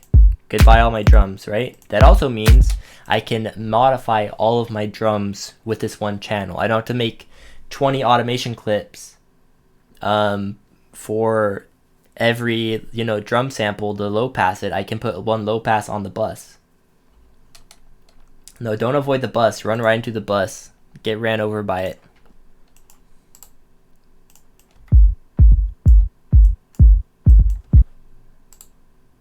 So what we're going to do is we're going to filter all our drums in.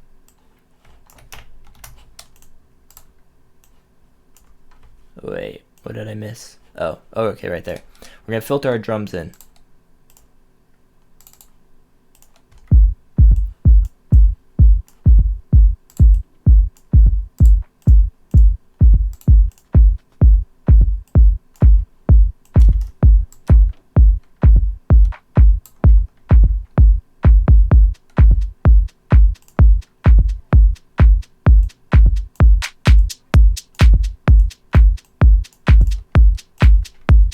You'll hear it, it's like, you'll hear it'll come together. We need one more filter, or actually two more layers. Let me pull two down. We're going to need a high pass to filter out the low end right before it drops. We'll get that right there.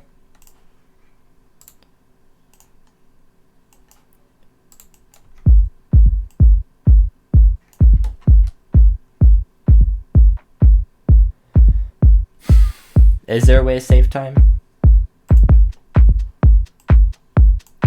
My master's clipping, well look. We're getting beefy in here, okay? Things are gonna clip. It's not a problem, we're gonna fix it later. Any problem you have producing, fix it later. Don't worry about it till you have to. Now, I also want to do a little bit of reverb as it ramps up.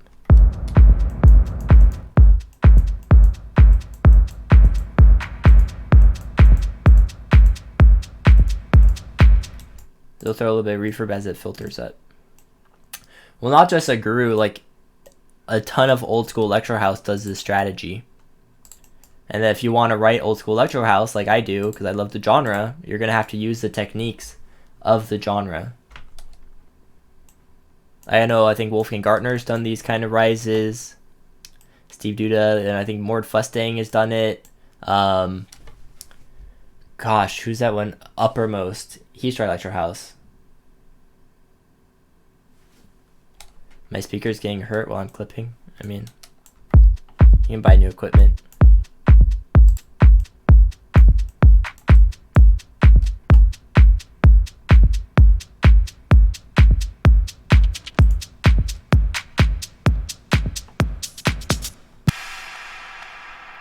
So I'll do a little reverb like that.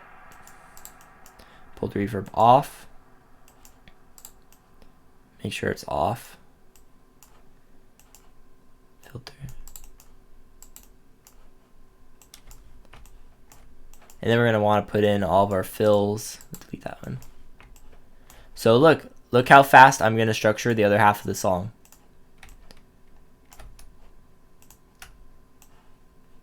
Amazing. I'm a genius. You just copy paste it. You don't need to like get crazy. And there, and now you have your drums, they filter in.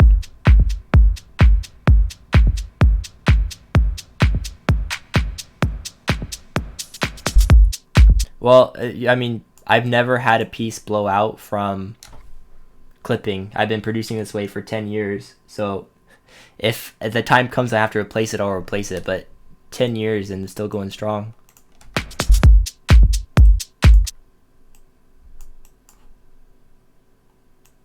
I'm actually broke.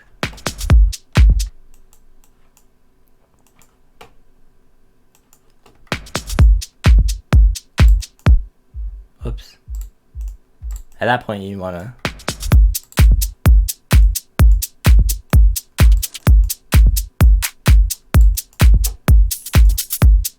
okay.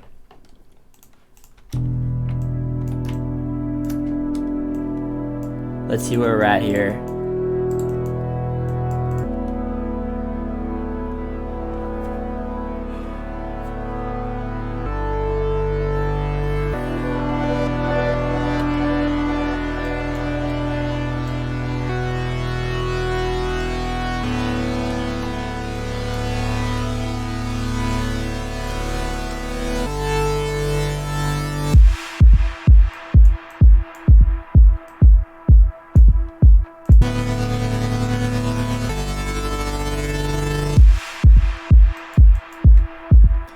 Add some variety. I could add variety. However, I'm trying to get done in 3 hours, and I'm about to enter my third hour, or my second hour. So I'm trying to speed up the process, try to write a whole song for you guys in 3 hours.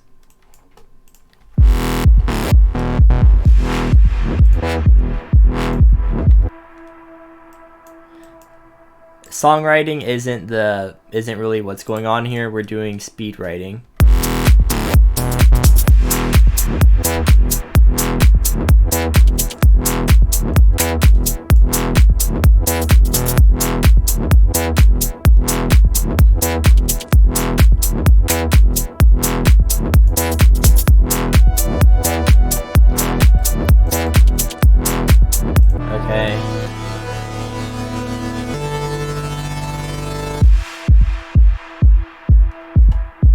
So we need to bring a bass back in. However, we're gonna do a new rhythm. We can do the same melody. I mean, that's basically our theme for the track. But we're gonna do a new rhythm. That's pattern 3. So we're gonna clone it so we can make a new rhythm. Let's copy paste the melody in. We can change it if we want to. It's just about adding variety. Okay, so we're gonna mess with this now.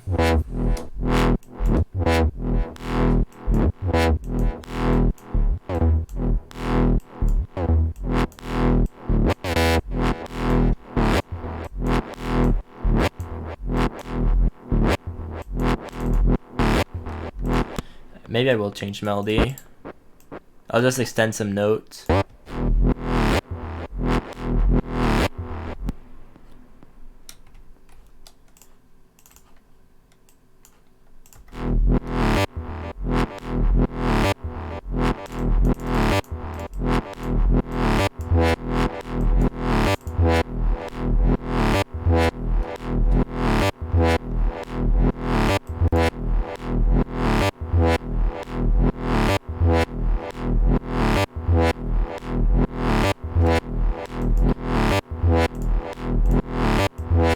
That sounds cool. I like that.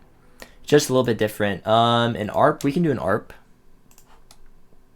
Hey, don't talk about my anime girl. Alright. She's helping me out here. So we're going to do the same thing we did with the bass. Or with the drums, we're going to do it to the bass as well. I need another cutoff. Need another cutoff envelope.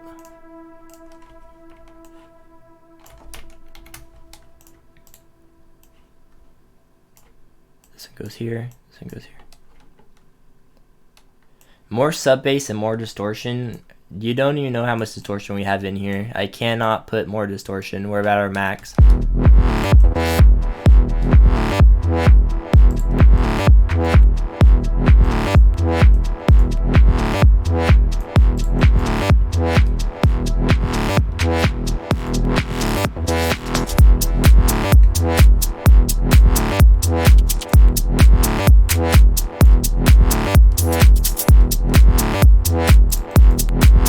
And then how high did I go on the cutoff over here? We'll do that again. You only need to write the song once, really. The second drop writes itself. Because you're just like playing it, you're writing a theme off of it, basically.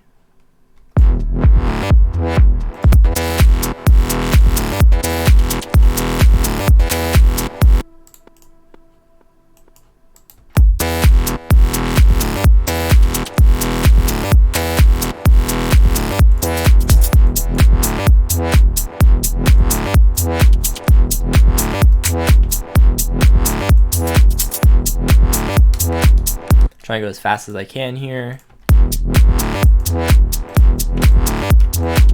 Bring the counter melodies back in.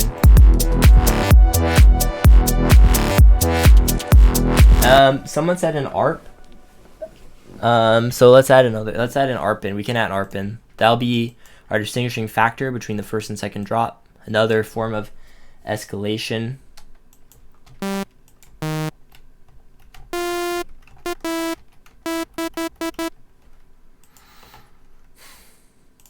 Let's soften it.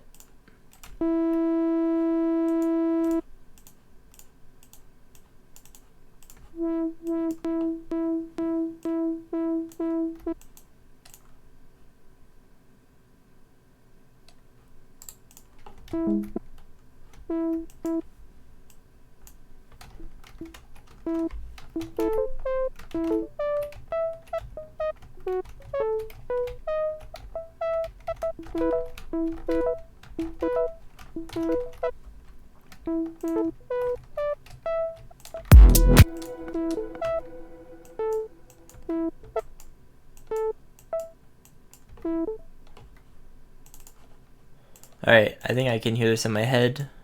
I have to put this on trigger, that's a problem.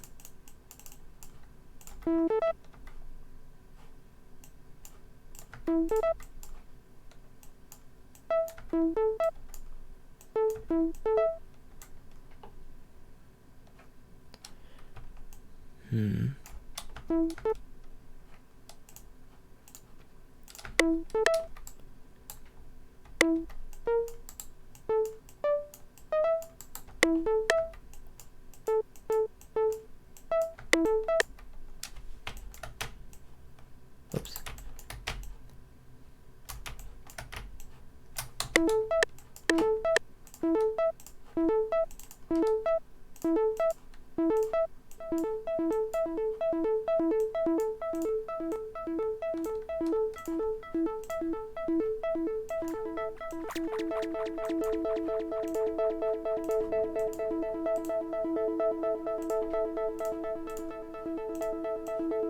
Maybe something like that will work.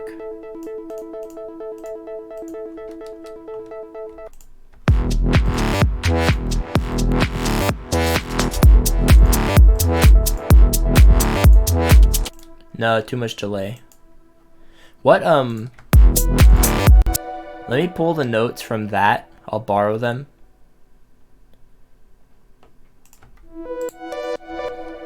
This would make a good ARP, I think, these notes.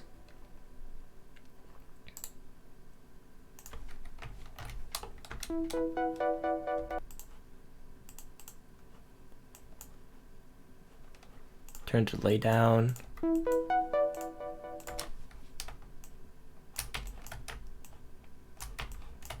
Oh, actually, you know what I'm going to do? I'm going to use FL Studio as our built-in arpeggiator. Let me delete all these. So some of you might not know, FL Studio has an ARP tool built directly into the program. And it's pretty cool.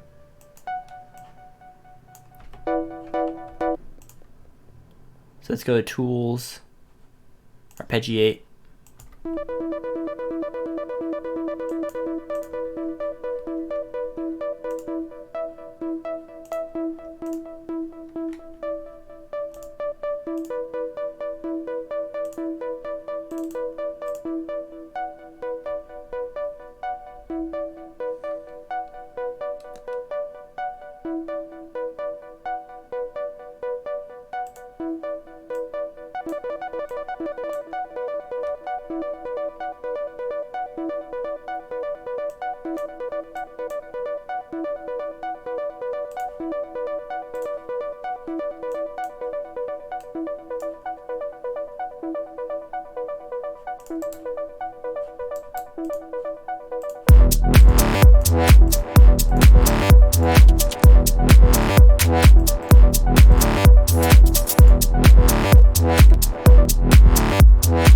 Maybe it doesn't work, we'll see. I have to sidechain it.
Okay, so what we can do is we're going to have this come in the breakdown.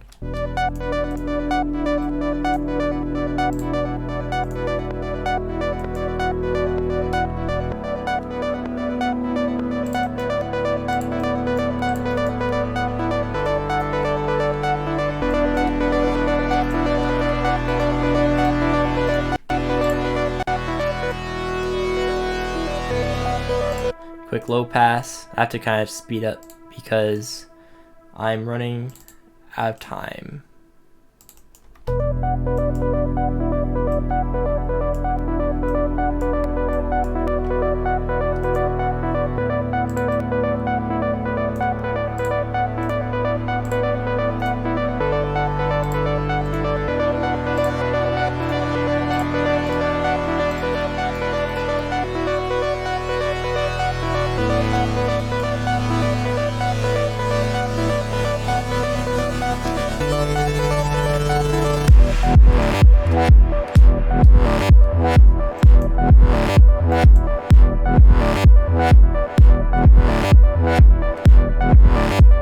Not to low pass that bass.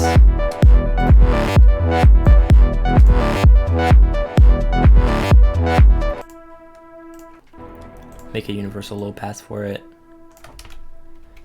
So everything is about smoothness, right? You want a sound to carry into a sound to carry into a sound, like to help the sections transition smoothly. Like I have my bass reverb out to go into the breakdown. I have the pad go into the breakdown. I have the ARP start in the breakdown and then go into the drop. So everything carries through and like it's smooth. It's just very smooth. You want to have a lot of smoothness. It's like carry through.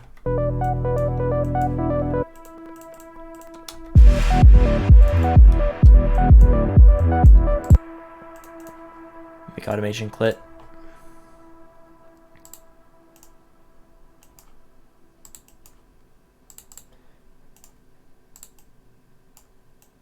Go up like that.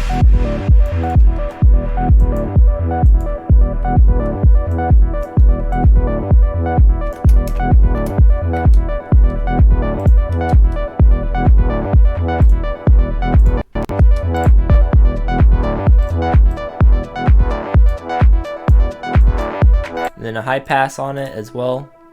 You don't want to have like you want to have a drop. You want the bass to drop in, so you have to like take it out to put it back. Something finicky about FL Studio. Try to avoid like sharp edges on low passes as much as possible. Always round them off.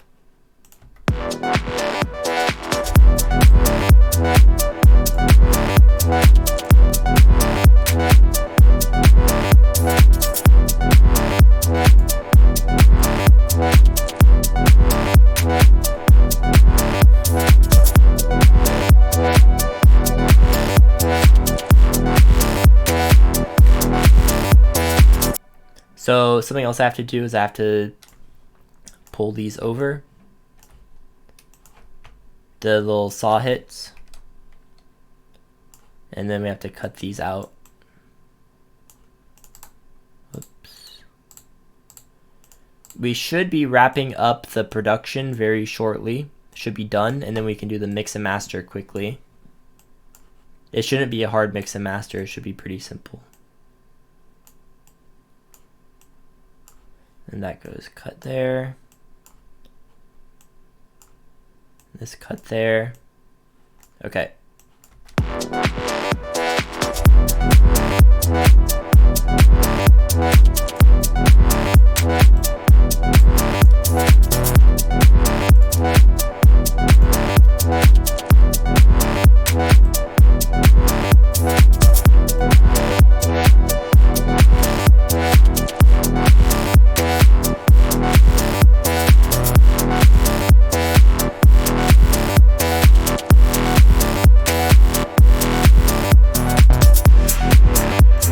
Inspired by deadmau5? I feel like everyone on mau5trap's inspired by deadmau5. I mean, I wouldn't be writing this style of music if I wasn't, you know, 12 years old listening to his music in my room, you know what I mean? Like, I grew up listening to this stuff, so of course it inspires me because it's what I want to write. I want to try to capture the essence of the styles I like to listen to when I was younger. It's like, it's my favorite type of electronic music, so I don't want the genre to die. I want to keep writing it.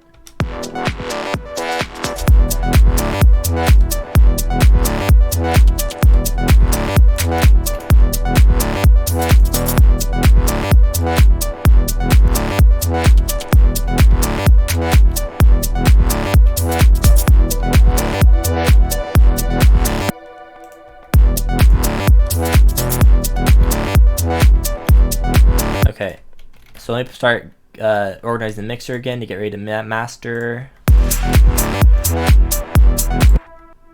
This is the pad. Okay. Oops. Pad. And now where is my synth hit? Right here. Okay. Counter-melody.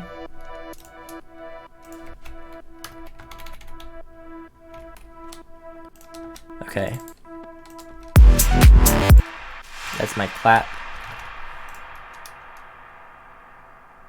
Clap effects.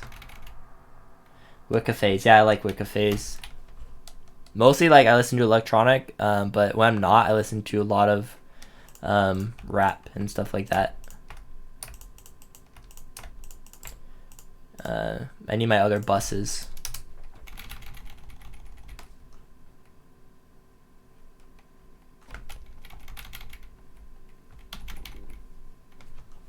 Okay, basses are gonna go in here. Synths are gonna go here. FX will go there.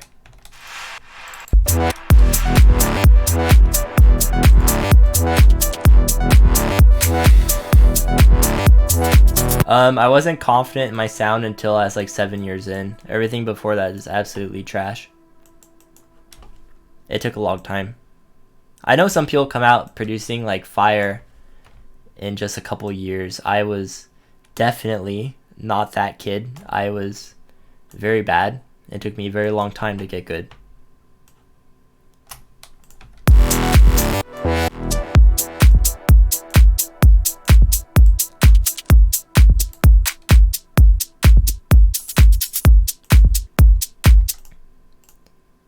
Okay, outro for the song.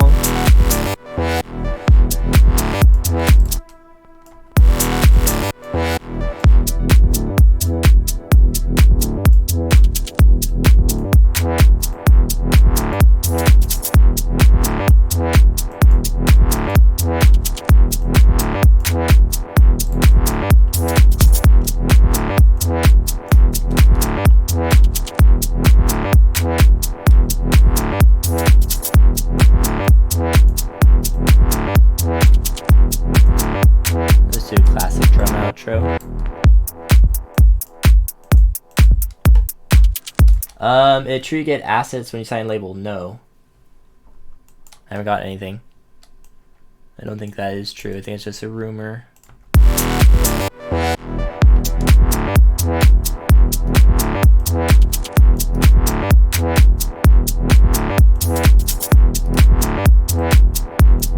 Okay.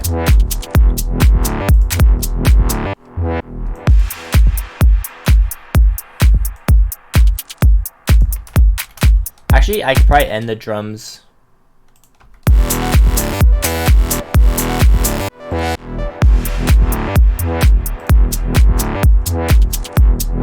No, okay. I need a delay, quickly. Delay on the bass.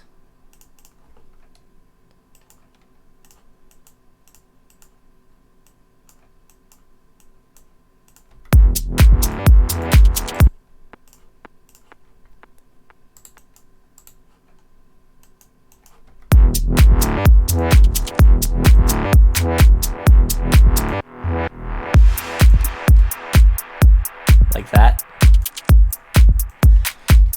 Okay, intro. I forgot to do an intro. Let's do a quick drum intro. Slide everything over. 4 bars.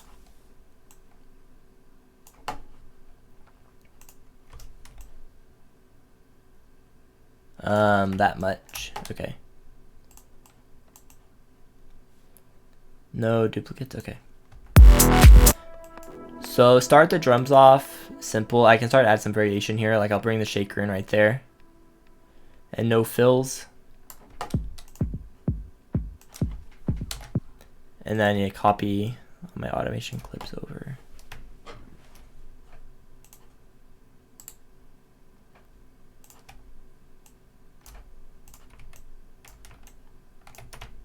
Oops.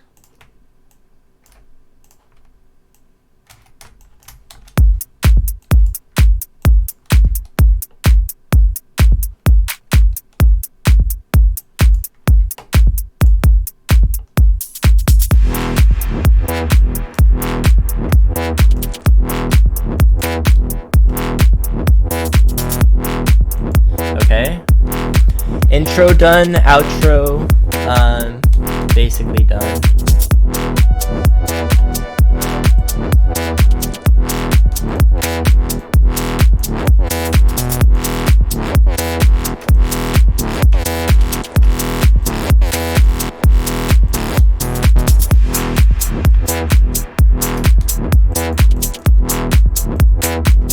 How much time? 45 minutes left.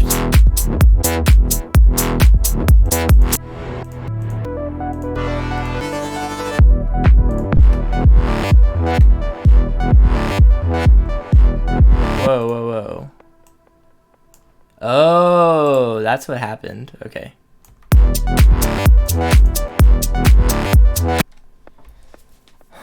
Any labels for mau5trap? I was releasing on immersive before I got on mau5trap. I just won a remix contest and mau5trap like took me in. Always enter remix contests if you find them. You never know.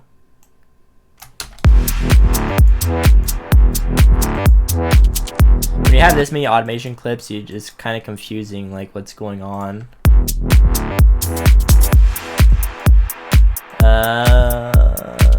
Okay, almost done, almost done. I should give myself about 35 minutes to mix and master. I need some white noise.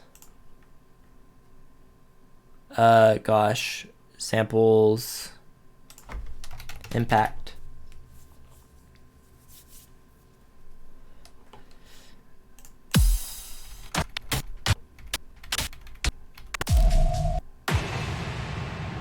Fine. Like at this point, I'm just trying to get it done in time. I had like a 3-hour time limit. So I'm just gonna pick like any sample that works that doesn't sound like trash.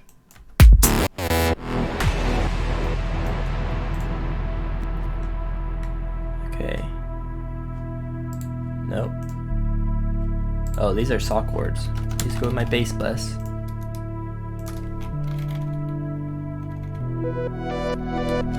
Okay. Impact 1.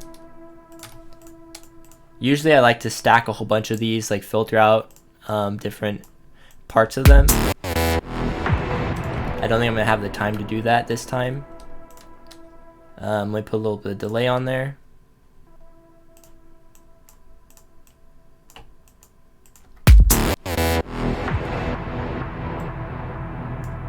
Like that. I need a reverse sound now.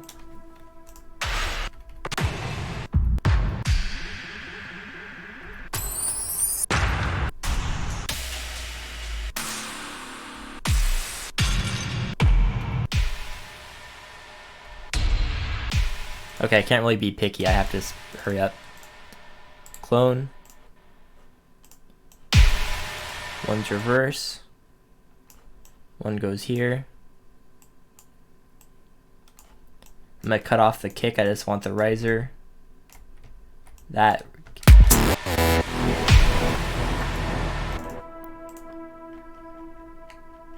Sidechain filter, the whole shebang on that.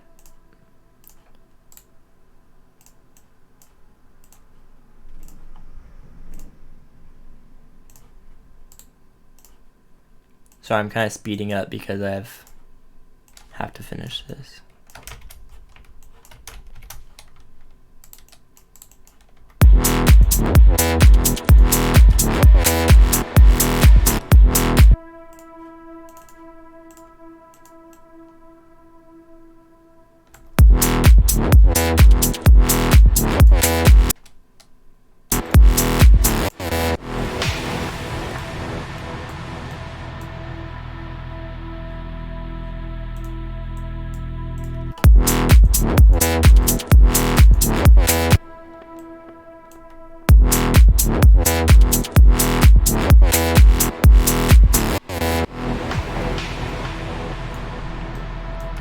Okay. Most of my samples in that library were free. This is from Leviathan. Leviathan I bought. Leviathan was not free. But like, go to Music Radar for free samples.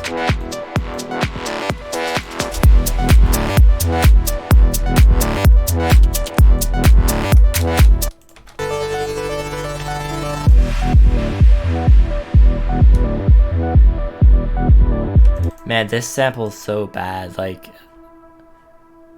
how much time do I have left? Can I change this out?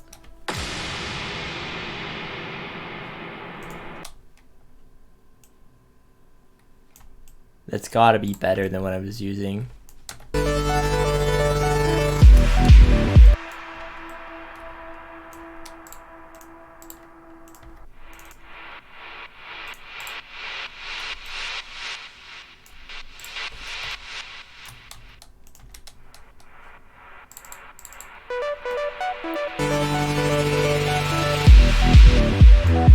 Okay, that is better.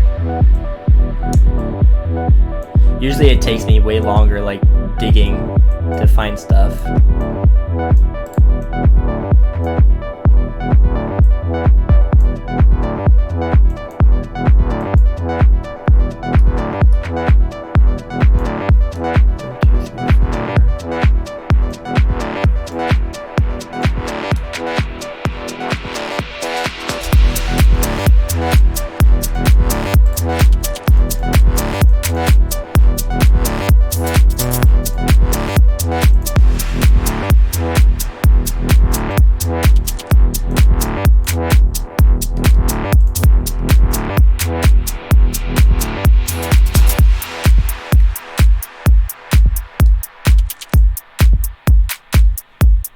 Okay, I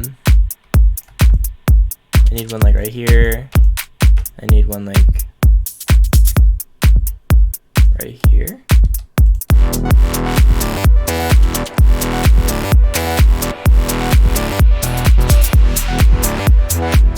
Okay, and then this is impacts 2.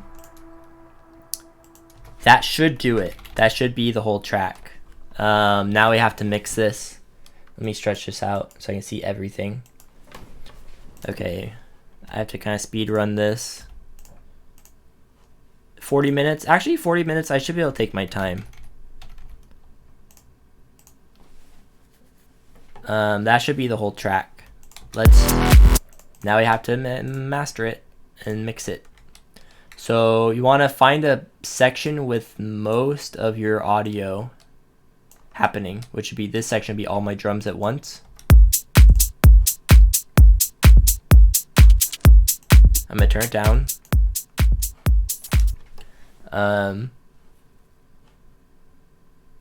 Get a Maximus. This is a multi-band compressor. You just want to check your frequencies. I have my lows at 100. I know some people do like 180. Some people do like 60.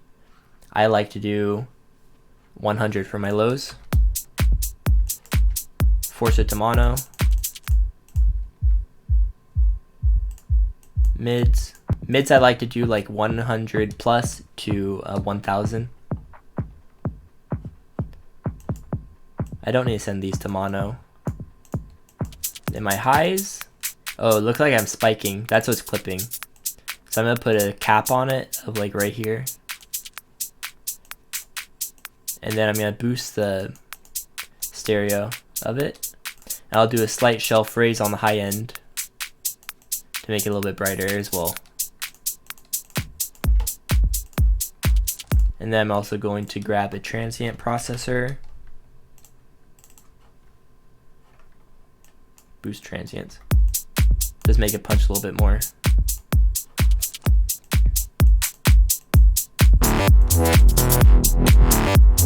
Now for the bass.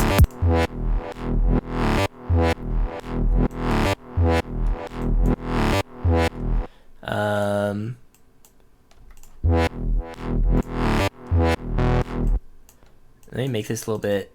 I'm gonna process this a little bit differently. I want to make the highs and mids a little bit more stereo. So pull those up. Make sure the low is mono. It just hits a little bit more with a little bit of stereo width on it. Now I'm going to take this, also is getting a multi-band compressor.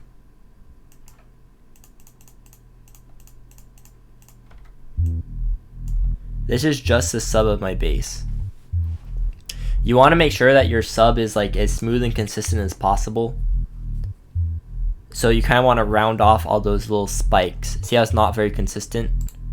Maybe like right here. And try to pull the spikes down a little bit. If it's purple, it means the sound is being squashed.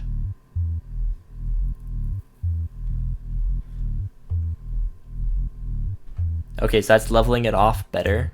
Let me look at my mids. My mids also have some spikes, but you don't need to tame the mid spikes as much.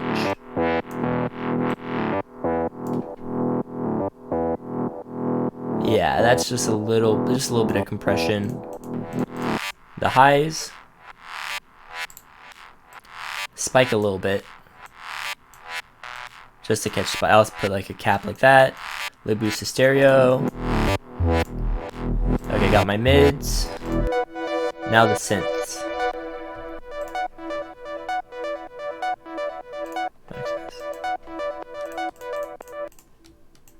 There's like no lows in the synths. That's fine. I'll turn it mono just in case.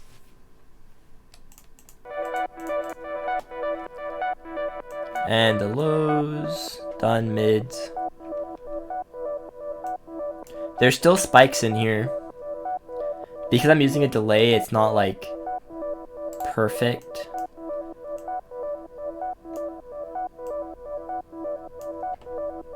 Something like that.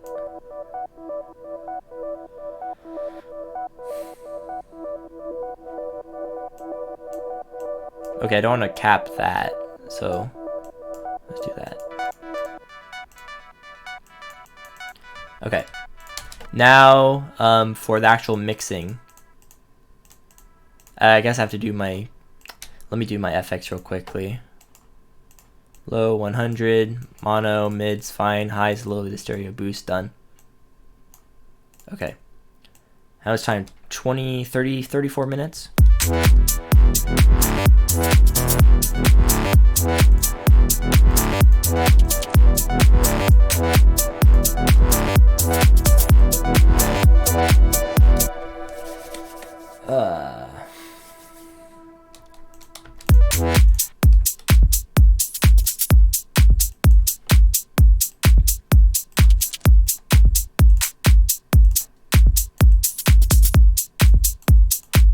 Boost this.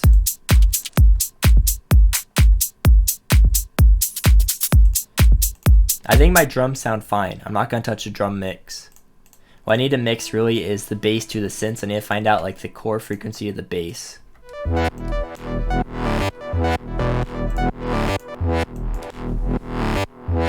It likes 300 or 600, so I don't want to have any of my synths hitting 300 or 600. So I'll go in here, my ARP, I'll pull it down at 600 and boost a different frequency instead.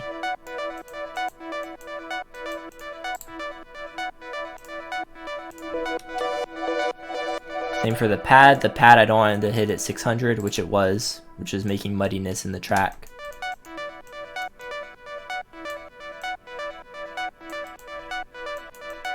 I'll put it really stereo, just like filler in the background. Counter melody. No boost is 600.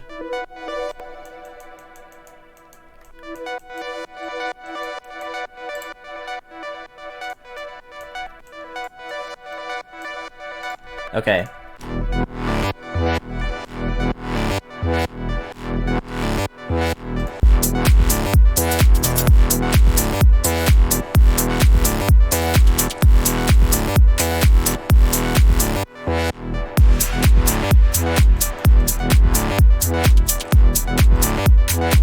Alright, so that wasn't so bad. Basically, because the bass is so distorted, I want to cut that core frequency out of every other sound. I don't want there to be any conflict between my synths and my bass because it's so distorted. So now let's do the breakdown.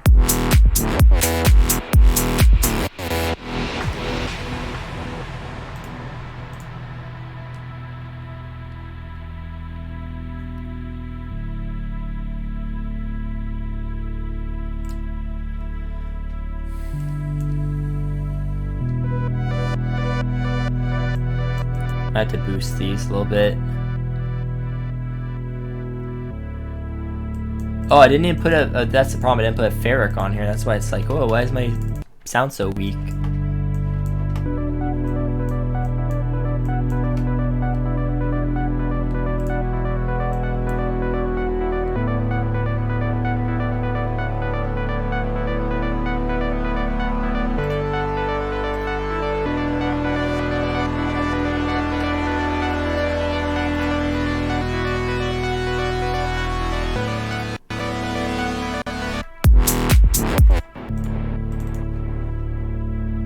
Now, when you raise cutoff, the volume increases.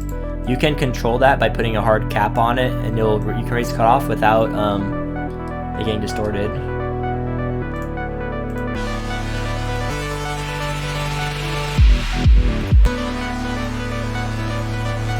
little bit too hard of a show. Okay.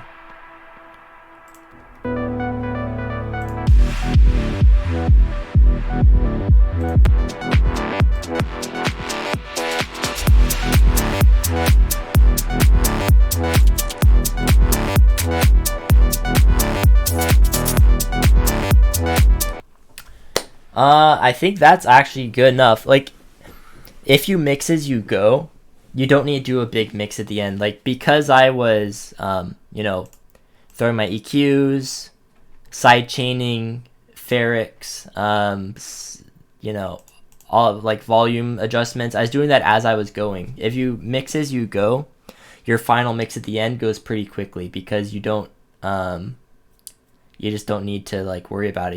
You've already done the work. Also, it's only 21 channels. I mean, how much can you actually mix? I didn't use these, so I'm gonna delete. Open to make sure I delete default. Default. Default. Okay. Now I'm going to master.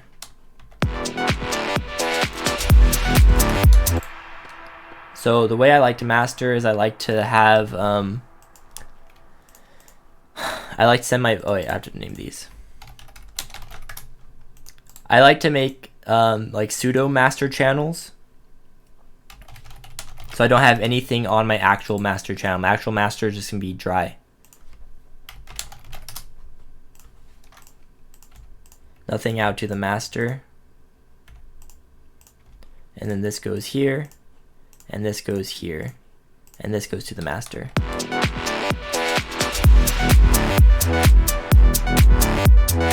Okay, so I have the yellow going here, blue going here, orange going here, red going here, and then all these buses are going into my first pseudo master. Let's start the process here. Now I'm going to do the same thing I did to all my buses, except I'm doing it to the whole track. Everything is going to be sent through this multi-band compressor. Yeah.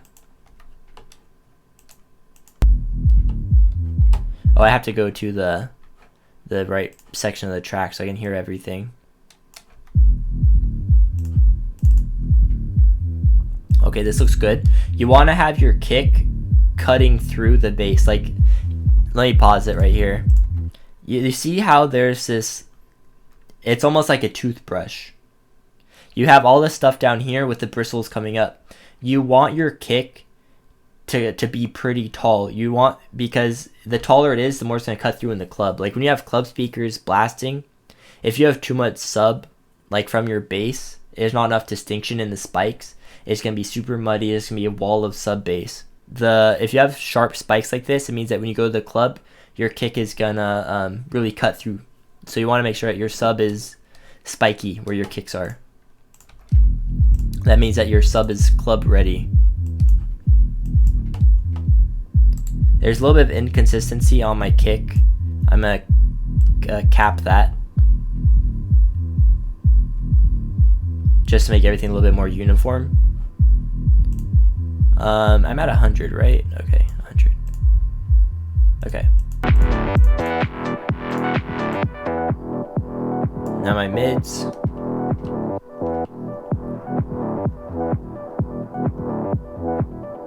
Honestly, my mids look great.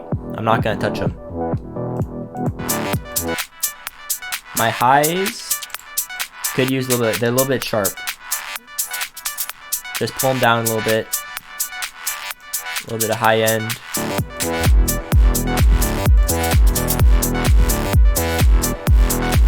Reason for Pseudomaster, I don't use Reason. I only use FL Studio.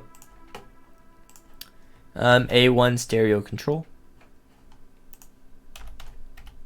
Just to, it's like a little trick. If you guys know Ash, he's the mau5trap producer.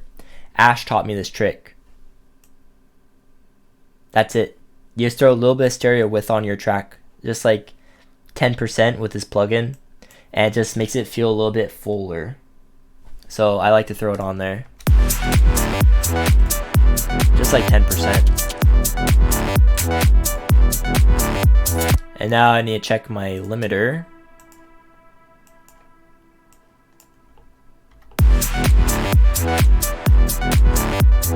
Okay, so I'm already perfect. So what you want to look for before you do your final gain staging is how close are you to the line on like just a flat limiter, like how close are you to 0. If you want to like go in lower, you can. I like to go in right at 0. Why do I Pseudomaster? I Pseudomaster because if I want to open this project file, say I'm playing a show.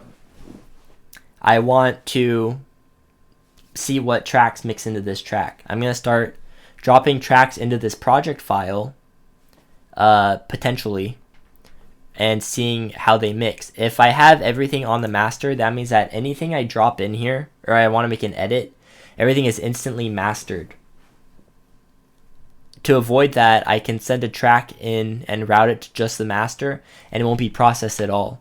It gives me an escape mechanism where I can load new things into the track without having them be instantly mastered. That's all. I just like to have that leeway of like, not every sound is forced through the mastering process. I can like load sounds that don't have to go through the master. Okay, so it's barely touching the limiter. I like that. Let's do the gain staging. So Ozone Elements. This I got for free also. They had a Christmas sale or something, and it was like $1. I don't know if you guys saw that. I got it for like $1. It's not the full plugin. It's missing some of the functions, but it has the maximizer, which is all we need. So always be on the lookout for sales. You can get plugins for cheap. So I don't need the imager, don't need the equalizer, maximizer. So what I'm focusing on right here is my RMS. I want my RMS to be, gosh, like maybe -3.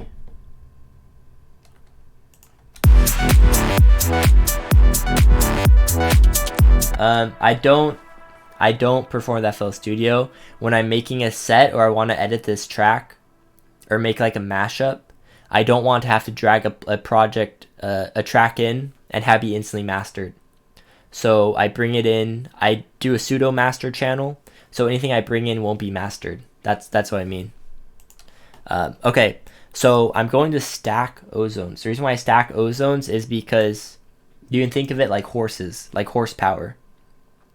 Each ozone is a horse, okay? Pulling a wagon. Your track is the wagon. If you're going to pull your wagon with one horse, it's gonna be hard for the horse, right? It's a heavy track. If you use 2 and they each pull it's going to be easier for the horses. If you pull 4, it's going to be even better, right? To a point. I mean, your CPU can't handle like 30 ozones. But what I mean is the whole ozone engine is dedicated to just doing 0.5 dBs of gain. If you do, as opposed to like having the ozone do like 7 decibels, you could have 7 ozones all doing 1 decibel. And it's going to make a cleaner sound at the end because it's easier for the ozones. It's harder for your computer. It's easier for the ozones. That's the trade-off. So I like to stack ozones to do different sections of gain staging. So we'll do like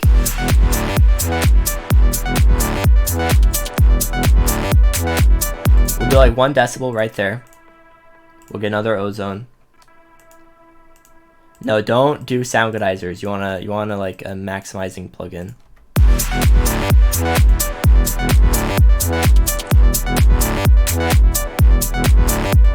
We'll do 0.7 right there. And we're just gonna keep going. We're just gonna keep going and see how loud we can get it while keeping the cleanliness. Actually, I'm gonna save because sometimes it crashes.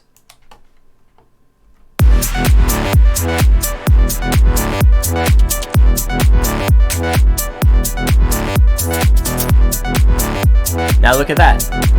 I'm hitting 3.0 with the last part of my song. That's exactly what I want. I want to hit 3.0.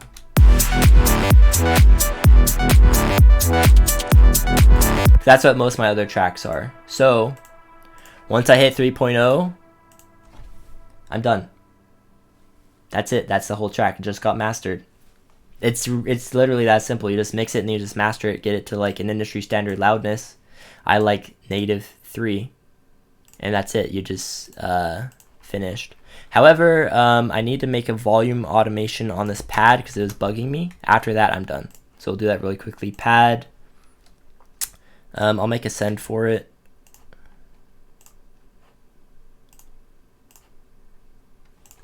Pad send. Pad send. Create mission clip. All this is I'm using a separate channel just for the volume.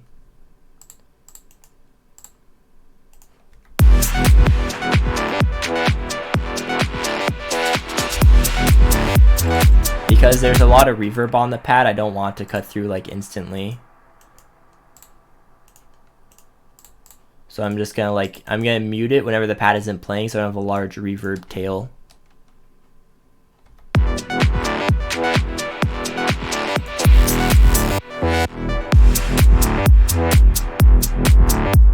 Okay, that's it. Track's done.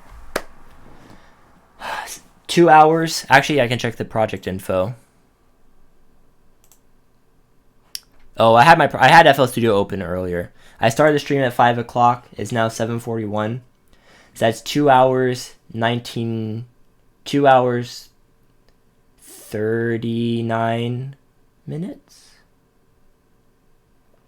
No, wait. 2 hours, 41 minutes. Sorry, I'm an idiot. Okay. Done. Alright, let me check your questions here.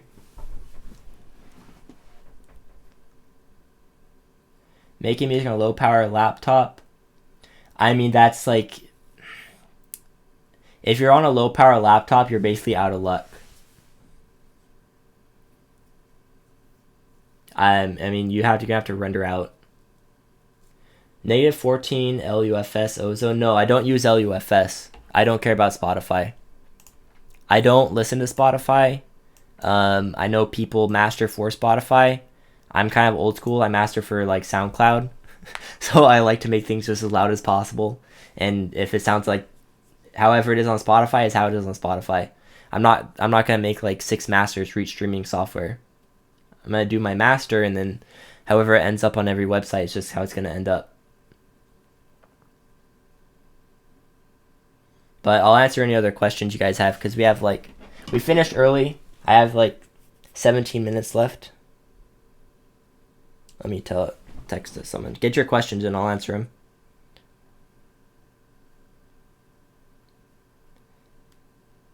At 8. Is my sub stereo? It's a little bit stereo but like just slightly. It's not like gonna throw the whole track out. Like this thing, the A1 stereo control, it's like it's barely touching it. It's just like an essence of flavor. It doesn't matter if it's a little bit stereo after. Like I've done this all the time. I played in clubs. It sounds fine. It's just like a little touch of stereo. Release a track officially. Honestly, like look, if I released tracks as I wrote them, I'd be releasing like a track a week. Like for the whole year. I don't release songs very often. It's out of my control. I wish I could get a bunch of songs out, but it's not up to me. So this song right here will probably, I don't know, maybe it'll never be released. Probably not. It'll probably never be out. It will sit on my hard drive for a long time. I'll play it when I play shows, but like as far as an official release, probably not. It'll probably never be released. Advice for releasing music: put stuff on SoundCloud. Like just put stuff on SoundCloud until like someone notices you. Like that's what I did, because I'm kind of antisocial. I don't want to like email people, but like, listen to my track, check my track out. I just kind of put it on SoundCloud and let whatever happened. Have you learned musical theory? No, I don't know musical theory at all. Everything is self-taught. I never took a music course, melodies, anything like that. I just sat in my room and drew notes in here. Do I pan synths and drums? Sometimes. I mean, it's so subjective. Art is just like, if I feel like panning it, I'll pan it, but like a clap, maybe you could get some panning. Yeah, panning's not good for clubs. Because clubs have a lot of speakers all around the room, you want things in mono so it sounds the same no matter where you are. You can have things panned, but it's just like if you pan something hard left, the people on the left side of the club are going to hear it. The people on the right side of the club aren't going to hear it. So I mean, it doesn't matter. If you want to pan something, go for it. Like, artistic expression matters. You can't just follow the technical rules of the nightclubs. You can, follow your heart and follow your art. How important is music theory? Not important, in my opinion. I think you can get by without it. How long was I producing? Oh, putting tracks out. I think I put tracks out for two years before I got noticed. But it wasn't like I got noticed. Like I won a remix contest. That kind of like for mau5trap. That kind of was got me in the whole label. I would recommend like do remix contests if you want to get recognized. Why did I decide on FL Studio? Because I had free updates. I didn't want to pay for updates. I want to pay for the plugin for the DAW once and not to pay for it anymore. FL Studio was free updates, so that's why I went with FL Studio.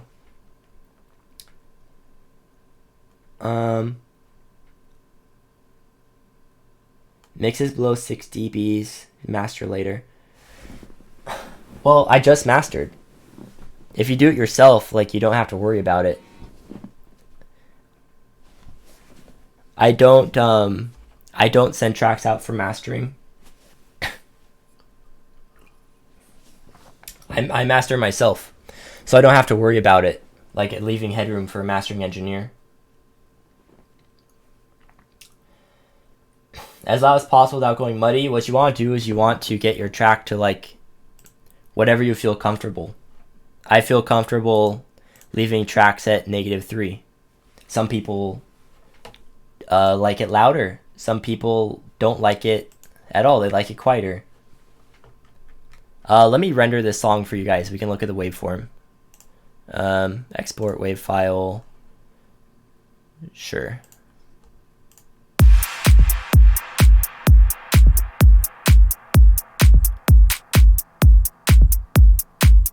Why is it playing? Abort.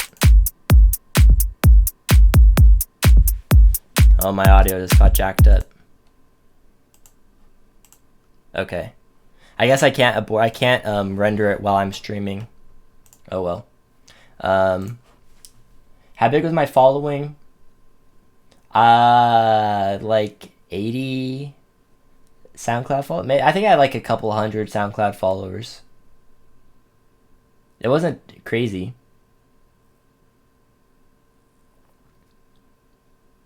And I don't know why it was playing slower too. I think my sound, it's because I have to use like some weird routing to stream FL Studio. I'll render it later. It's all good. It doesn't matter. Yeah, it usually never does that, but I don't know. I've never seen that before, literally. That's the first time I've ever seen it do that.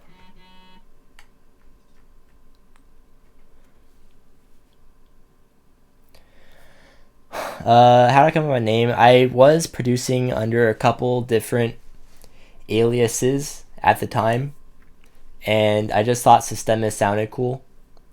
Like that's all. I don't know.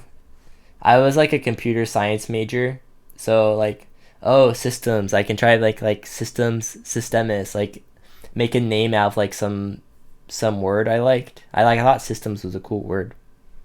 That's all. It's just a name, like it doesn't matter. You have people like, can I play the song? Oh, like okay, I'll play the whole song out. Let me do that. Right. I never even played like the fruits of my labor. Alright, we'll play the whole song. Have I met Joel? Yes. When I opened for him in Arizona, we chilled backstage. I got to talk to him for a little bit. Does mau5trap post remix contests on their website? Not for a while. I haven't seen a remix contest for a while.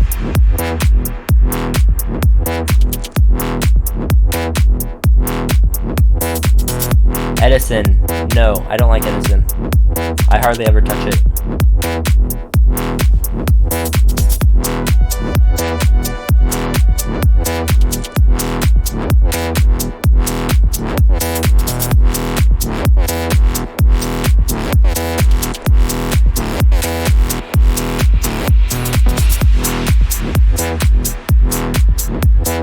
If you want to find a remix, follow the artist on the label. They'll post when their song has a contest. Like I followed Draft on Twitter before I was signed to mau5trap, and I saw he was doing the contest. Like I saw through Draft, or not Draft, sorry, Dom Kane. It was Dom Kane's track I remixed. I followed him, and then I saw him post about it. Will I post a song on YouTube? Probably not, maybe. I can ask mau5trap if I can release it, but probably not.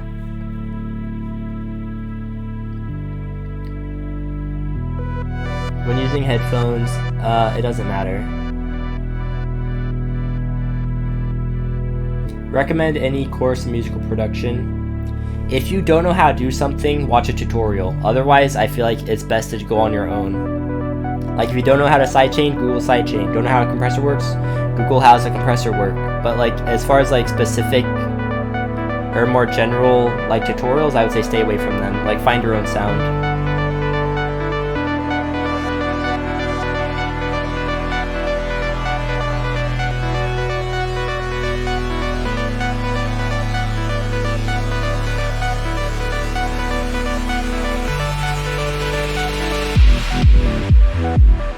No Mana collab. I would collab with Jordan. We did talk about that actually. We were on his tour, but it never came up. I could ask him if he's down for a collab. I'd do it. Eddie. I think I'm gonna do something with Eddie. I have made techno, like slightly, but it doesn't sound like IO stuff. I like 128. Releasing songs through mau5trap.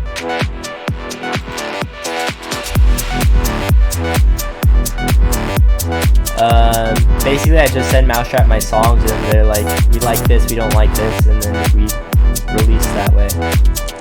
It's pretty straightforward. I think every label's the same.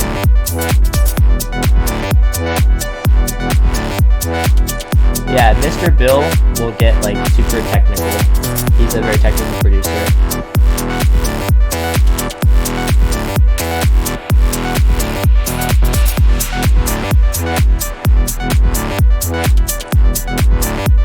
No, my favorite deadmau5 album is Random Album Title.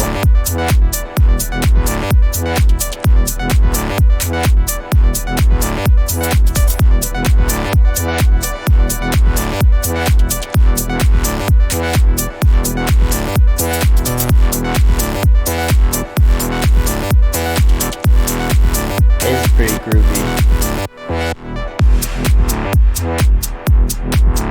Test Pilot collab? I don't think Test Pilot's gonna be collabing with anyone on the label. How long did I produce before I started posting stuff? 7 years. I sat on 7 years of tracks. I didn't like any of them. I thought I was a bad producer, and then finally just like clicked in my head that like, oh wait, I know what I'm doing a little bit. This sounds like how I want to sound. So it took me about that long.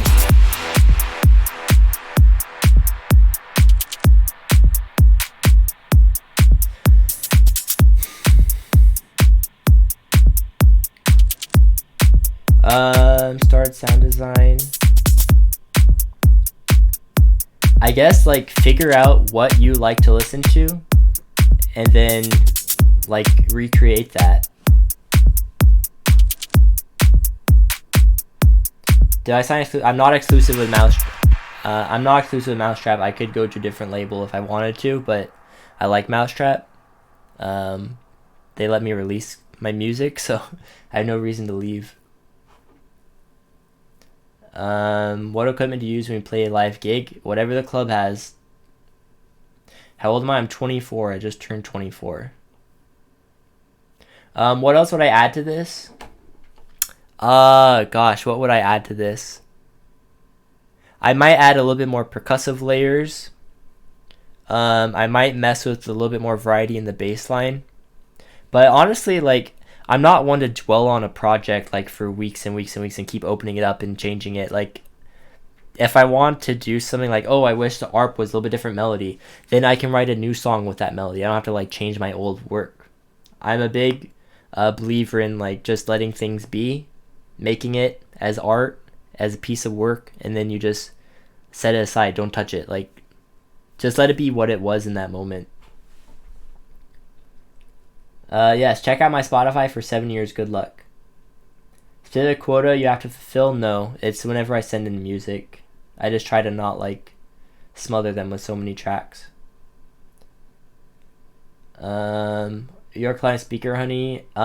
We were working on a song because I live in San Diego and she's in San Diego. We were gonna do a song together. But I don't know. I'm waiting on her to send me stems. Gonna play a festival. I don't know if any festivals are happening. I feel like everything's canceled. Honestly, like, because so many things are canceled, like, do whatever you want. Like, if you want to pan all your drums, go for it, because they're not gonna be played in a club for a long time.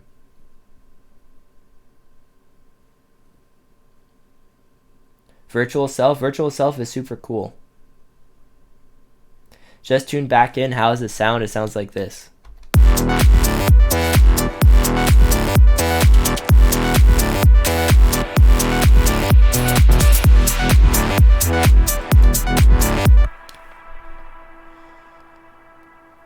What can I not talk about? I probably shouldn't say anything like crazy.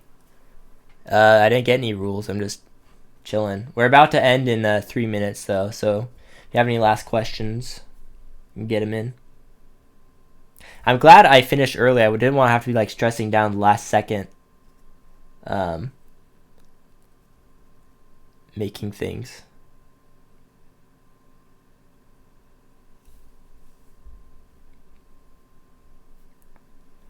Release it? I can't release it. Or maybe I could. I don't know. John Hopkins. I don't know who John Hopkins is. Sounds familiar. I couldn't tell you a track of his.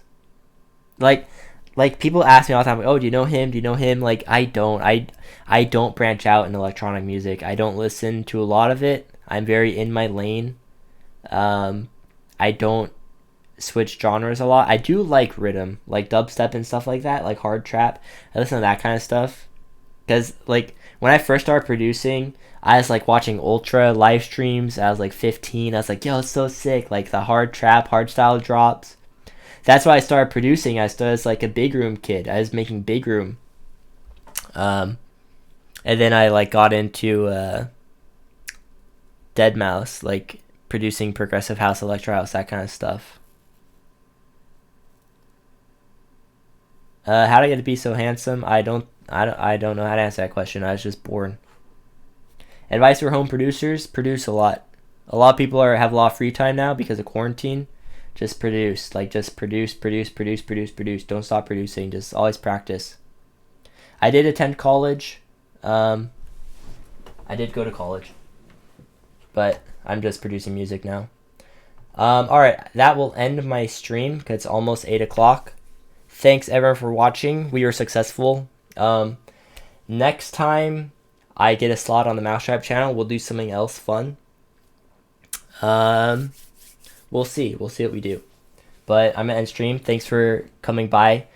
I stream on Twitch, Twitch TV/Sysdemes, pretty irregularly, but pretty often as well. You can find me on social media at Sysdemes, and I will catch you all later. Peace out.